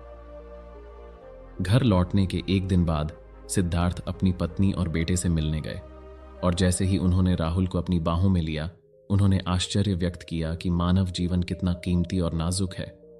उन्होंने उस दिन को याद किया जब वह और यशोधरा 4 साल के एक गरीब बच्चे के अंतिम संस्कार में शामिल हुए थे। जब सिद्धार्थ और यशोधरा पहुंचे तो शरीर अभी भी मृत्युशैया पर पड़ा था। जीवन के सभी लक्षण गायब हो गए थे और बच्चे की त्वचा पीली और मोम जैसी हो गई थी। उसका शरीर त्वचा और हड्डियों से अधिक कुछ नहीं था। बच्चे की मां अपने आंसू पोंछते हुए बिस्तर के पास घुटनों के बल बैठ गई और फिर से रोने लगी। एक क्षण बाद एक ब्राह्मण अंतिम संस्कार करने के लिए आया। पड़ोसी, जिन्होंने पूरी रात जागरण किया था, ने बच्चे के शव को एक बांस के स्ट्रेचर पर उठा लिया, जिसे उन्होंने शव को नदी तक ले जाने के लिए बनाया था। ब्राह्मण के निर्देश का पालन करते हुए लोगों ने स्ट्रेचर को नदी में ले जाकर विसर्जित कर दिया। फिर उन्होंने उसे वापस ऊपर उठाया और पानी को बहने के लिए जमीन पर छोड़ दिया। यह एक शुद्धिकरण अनुष्ठान था, क्योंकि लोगों का मानना था कि बाणगंगा नदी का पानी बुरे कर्मों को साफ कर सकता है। एक व्यक्ति ने अंतिम संस्कार की चिता पर इत्र डाला और फिर बच्चे के शरीर को उस पर रख दिया। ब्राह्मण ने एक जलती हुई मशाल पकड़ी और मंत्रोच्चार करते हुए चिता के चारों ओर घूमे। सिद्धार्थ ने वेदों के अंशों को पहचान लिया। ब्राह्मण द्वारा चिता की 3 बार परिक्रमा करने के बाद उसने उसे जलाया और वह जल्द ही आग की लपटों में घिर गई। बच्चे की मां, भाई और बहनें विलाप करने लगे। कुछ ही देर में आग ने छोटे लड़के के शव को भस्म कर दिया। सिद्धार्थ ने यशोधरा को देखा और देखा कि उसकी आंखें आंसुओं से भरी हुई थीं। सिद्धार्थ को भी रोने का मन हुआ। बच्चे, हे बच्चे, अब तुम कहां लौटोगे? उसने सोचा। सिद्धार्थ ने राहुल को वापस यशोधरा को सौंप दिया। वह बाहर चला गया और शाम की छाया गिरने तक बगीचे में अकेला बैठा रहा। एक नौकर उसे ढूंढता हुआ आया। महाराज, रानी ने मुझे आपको ढूंढने के लिए कहा है। आपके शाही पिता आपसे मिलने आए हैं। सिद्धार्थ वापस अंदर चले गए। महल की सभी मशालें जल चुकी थीं और चमक रही थीं। इस दौरान राजा सुद्धोदन ने सिद्धार्थ को अपने साथ अधिक समय बिताने की इच्छा व्यक्त की, ताकि वह अपने बेटे को राजनीतिक और दरबारी मामलों में निर्देश दे सके। राजकुमार को कई आधिकारिक बैठकों में भाग लेने के लिए आमंत्रित किया गया था, कभी कभी राजा के साथ अकेले, कभी कभी राजा के दरबार में। सिद्धार्थ ने इन मामलों पर अपना पूरा ध्यान दिया और उन्हें समझ में आ गया कि किसी भी राज्य को घेरने वाली राजनीतिक, आर्थिक और सैन्य समस्याओं की जड़ें राजनीति में शामिल लोगों की स्वार्थी महत्वाकांक्षाओं में होती हैं। केवल अपनी शक्ति की रक्षा करने के लिए चिंतित, उनके लिए आम भलाई के लिए प्रबुद्ध नीतियां बनाना असंभव था। जब सिद्धार्थ ने भ्रष्ट अधिकारियों को सदाचार और नैतिकता का दिखावा करते देखा तो उनके दिल में गुस्सा भर गया, लेकिन उन्होंने इसे छुपाया क्योंकि उनके पास कोई विकल्प नहीं था। आप हमेशा चुपचाप बैठने के बजाय दरबार में विचार क्यों नहीं देते? राजा सुद्धोदन ने एक दिन कई अधिकारियों के साथ लंबी बैठक के बाद पूछा। सिद्धार्थ ने अपने पिता की ओर देखा। ऐसा नहीं है कि मेरे पास विचार नहीं है, लेकिन उन्हें बताना बेकार होगा। वे केवल बीमारी की ओर इशारा करते हैं। मैं अभी भी दरबार में बैठे लोगों की स्वार्थी महत्वाकांक्षाओं का कोई इलाज नहीं देख पा रहा हूं। उदाहरण के लिए वेस्टमिंस्टर को ही देख लीजिए। दरबार में उसके पास बहुत शक्ति है, फिर भी आप जानते हैं कि वह भ्रष्ट है। एक से अधिक बार उसने आपके अधिकार का अतिक्रमण करने की कोशिश की है, लेकिन फिर भी आपको उसकी सेवाओं पर निर्भर रहना पड़ता है। क्यों? क्योंकि आप जानते हैं कि अगर आप ऐसा नहीं करेंगे तो अराजकता फैल जाएगी। राजा शुद्धोदन ने अपने बेटे को बहुत देर तक चुपचाप देखा। फिर वह बोला, सिद्धार्थ, तुम अच्छी तरह जानते हो कि अपने परिवार और देश में शांति बनाए रखने के लिए कुछ चीजें ऐसी होती हैं जिन्हें सहन करना पड़ता है। मेरी अपनी शक्ति सीमित है, लेकिन मुझे यकीन है कि अगर तुम राजा बनने के लिए खुद को तैयार करोगे तो तुम मुझसे कहीं बेहतर कर पाओगे। तुम में भ्रष्टाचार को खत्म करने और हमारी मातृभूमि में अराजकता को रोकने के लिए आवश्यक प्रतिभा है। सिद्धार्थ ने आह भरी। पिताजी, मुझे नहीं लगता कि यह प्रतिभा का सवाल है। मेरा मानना है कि मूल समस्या अपने दिल और दिमाग को आजाद करना है। मैं भी क्रोध, ईर्ष्या, भय और इच्छा की भावनाओं में फंसा हुआ हूं। पिता और पुत्र के बीच इसी तरह के आदान प्रदान ने राजा शुद्धोधन को और अधिक चिंतित कर दिया। उन्होंने पहचाना कि सिद्धार्थ असाधारण गहराई वाले व्यक्ति थे और उन्होंने देखा कि वे और उनके पुत्र दुनिया को कितने अलग तरीके से देखते हैं। फिर भी उन्होंने यह आशा जगाई कि समय के साथ सिद्धार्थ उनकी भूमिका को स्वीकार करेंगे और इसे सबसे योग्य तरीके से निभाएंगे। दरबार में अपने कर्तव्यों और यशोधरा की सहायता करने के अलावा सिद्धार्थ ने प्रसिद्ध ब्राह्मणों और भिक्षुओं से मिलना और उनसे अध्ययन करना जारी रखा। वह जानते थे कि धर्म का अनुसरण केवल पवित्र ग्रंथों का अध्ययन नहीं है, बल्कि इसमें अपने दिल और दिमाग को मुक्ति दिलाने के लिए ध्यान का अभ्यास भी शामिल है। और उन्होंने ध्यान के बारे में और अधिक जानने की कोशिश की। उन्होंने इन अध्ययनों में जो कुछ भी सीखा उसे महल में अपने जीवन में लागू किया और उन्होंने ये अंतर्दृष्टि यशोधरा के साथ साझा की। गोपा, सिद्धार्थ यशोधरा को प्यार से बुलाना पसंद करते थे। शायद आपको भी ध्यान का अभ्यास करना चाहिए। यह आपके दिल को शांति देगा और आपको लंबे समय तक अपना काम जारी रखने में सक्षम करेगा। यशोधरा ने उनकी सलाह का पालन किया। चाहे वह अपने काम में कितनी भी व्यस्त क्यों न हो, उसने ध्यान के लिए समय निकाला। पति पत्नी अक्सर चुपचाप साथ बैठते थे। ऐसे समय में उनके सेवक उन्हें अकेला छोड़ देते थे और दंपति अपने संगीतकारों और नर्तकियों को कहीं और प्रदर्शन करने के लिए कहते थे। पति पत्नी अक्सर चुपचाप साथ बैठते थे। सिद्धार्थ को बचपन से ही ब्राह्मण जीवन के 4 चरणों की शिक्षा दी गई थी। युवावस्था में ब्राह्मण वेदों का अध्ययन करता था। दूसरे चरण में वह विवाह करता था, परिवार का पालन पोषण करता था और समाज की सेवा करता था। तीसरे चरण में जब उसके बच्चे बड़े हो जाते थे तो वह सेवानिवृत्त हो सकता था और खुद को धार्मिक अध्ययन में समर्पित कर सकता था। और चौथे चरण में हर बंधन और दायित्व से मुक्त होकर एक ब्राह्मण, एक भिक्षु का जीवन जी सकता था। सिद्धार्थ ने इस बारे में सोचा और निष्कर्ष निकाला कि जब तक कोई बूढ़ा हो जाता है तब तक मार्ग का अध्ययन करने के लिए बहुत देर हो चुकी होती है। वह इतना लंबा इंतजार नहीं करना चाहता था। कोई व्यक्ति एक साथ सभी 4 तरीकों से क्यों नहीं जी सकता? एक व्यक्ति अपने परिवार के रहते हुए धार्मिक जीवन क्यों नहीं जी सकता? सिद्धार्थ अपने वर्तमान जीवन के बीच में ही मार्ग का अध्ययन और अभ्यास करना चाहते थे। बेशक वह दूर के स्थानों जैसे सावथी या राजगृह के प्रसिद्ध शिक्षकों के बारे में सोचने से खुद को नहीं रोक पाता था। उसे यकीन था कि अगर वह ऐसे गुरुओं से अध्ययन करने का कोई तरीका खोज ले तो वह बहुत अधिक प्रगति कर सकता था। जिन भिक्षुओं और शिक्षकों से वह अक्सर मिलता था उन सभी ने अलारा कलामा और उद्दक रामपुत्त जैसे कुछ महान गुरुओं के नाम लिए थे। हर कोई ऐसे गुरुओं से अध्ययन करने की आकांक्षा रखता था और प्रत्येक दिन सिद्धार्थ को महसूस होता था कि उसकी अपनी इच्छा और भी अधिक तीव्र होती जा रही है। एक दोपहर यशोधरा घर आई। उसका चेहरा दुख से भरा हुआ था। वह किसी से बात नहीं कर रही थी। एक छोटे बच्चे की, जिसकी उसने 1 सप्ताह से अधिक समय तक देखभाल की थी, अभी अभी मृत्यु हो गई थी। अपने सभी प्रयासों के बावजूद वह बच्चे को मृत्यु के चंगुल से नहीं बचा सकी। दुख से अभिभूत होकर वह ध्यान में बैठ गई और उसके गालों पर आंसू बह रहे थे। अपनी भावनाओं को रोकना असंभव था। जब सिद्धार्थ दरबार से लौटे तो वह फिर फूट फूट कर रोने लगी। सिद्धार्थ ने उसे अपनी बाहों में भर लिया और उसे सांत्वना देने की कोशिश की। गोप, कल मैं तुम्हारे साथ अंतिम संस्कार में चलूंगा।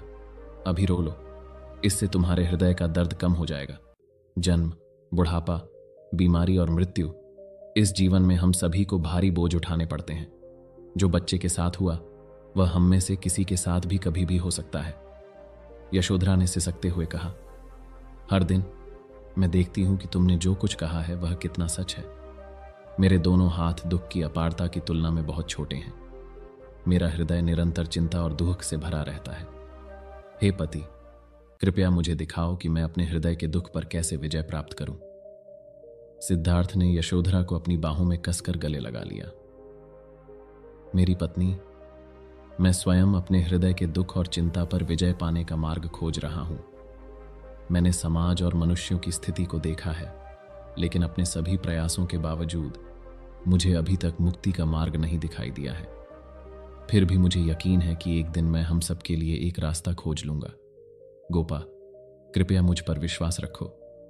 मेरी प्रियतमा, मैं तुम पर कभी भी विश्वास के बिना नहीं रहा हूं। मैं जानता हूं कि एक बार जब तुमने कुछ करने का संकल्प कर लिया तो तुम सफल होने तक उसका पीछा करते रहोगे। मैं जानता हूं कि एक दिन तुम मार्ग की खोज के लिए अपनी सारी संपत्ति और विशेषाधिकार पीछे छोड़ दोगे। केवल कृपया मेरे पति, मुझे अभी मत छोड़ो, मुझे तुम्हारी जरूरत है। सिद्धार्थ ने यशोधरा की ठुड्डी उठाई और उसकी आंखों में देखा। नहीं नहीं, मैं तुम्हें अभी नहीं छोड़ूंगा, केवल तभी जब। यशोधरा ने सिद्धार्थ के मुंह पर अपना हाथ रख दिया। सिद्धार्थ, कृपया और कुछ मत कहो। मैं तुमसे कुछ पूछना चाहती हूं। अगर तुम्हें मुझसे बच्चा हुआ तो क्या तुम चाहोगे कि वह लड़का हो या लड़की? सिद्धार्थ चौंक गया। उसने यशोधरा को ध्यान से देखा। तुम क्या कह रही हो गोपा? तुम्हारा मतलब है, क्या तुम? यशोधरा ने सिर हिलाया। उसने अपने पेट की ओर इशारा करते हुए कहा, मैं हमारे प्यार का फल लेकर बहुत खुश हूं। मैं चाहती हूं कि यह एक लड़का हो जो बिल्कुल तुम्हारे जैसा दिखे, तुम्हारी बुद्धि और दयालु गुणों वाला हो। सिद्धार्थ ने यशोधरा को अपनी बाहों में भर लिया और उसे अपने पास खींच लिया। अपनी अपार खुशी के बीच उसे चिंता के बीज महसूस हुए। फिर भी उसने मुस्कुराते हुए कहा, मैं लड़का हो या लड़की, मुझे उतनी ही खुशी होगी, बस जब तक बच्चे में तुम्हारी करुणा और बुद्धि हो। गोपा, क्या तुमने मां को बताया है? मैंने तुम्हें ही बताया है। आज शाम को मैं मुख्य महल में जाऊंगा और रानी गौतमी को बताऊंगा। साथ ही मैं उनसे सलाह मांगूंगा कि हमारे अजन्मे बच्चे की देखभाल कैसे करें। कल मैं अपनी मां रानी पमिता को बताऊंगा। मुझे यकीन है कि सभी बहुत खुश होंगे। सिद्धार्थ ने सिर हिलाया। वह जानता था कि जैसे ही उसकी मां को यह खबर पता चलेगी, वह उसके पिता को बता देगी। राजा बहुत खुश होगा और निस्संदेह जश्न मनाने के लिए एक शानदार भोज का आयोजन करेगा। सिद्धार्थ को लगा कि महल में जीवन से उन्हें जोड़ने वाले बंधन मजबूत होते जा रहे हैं।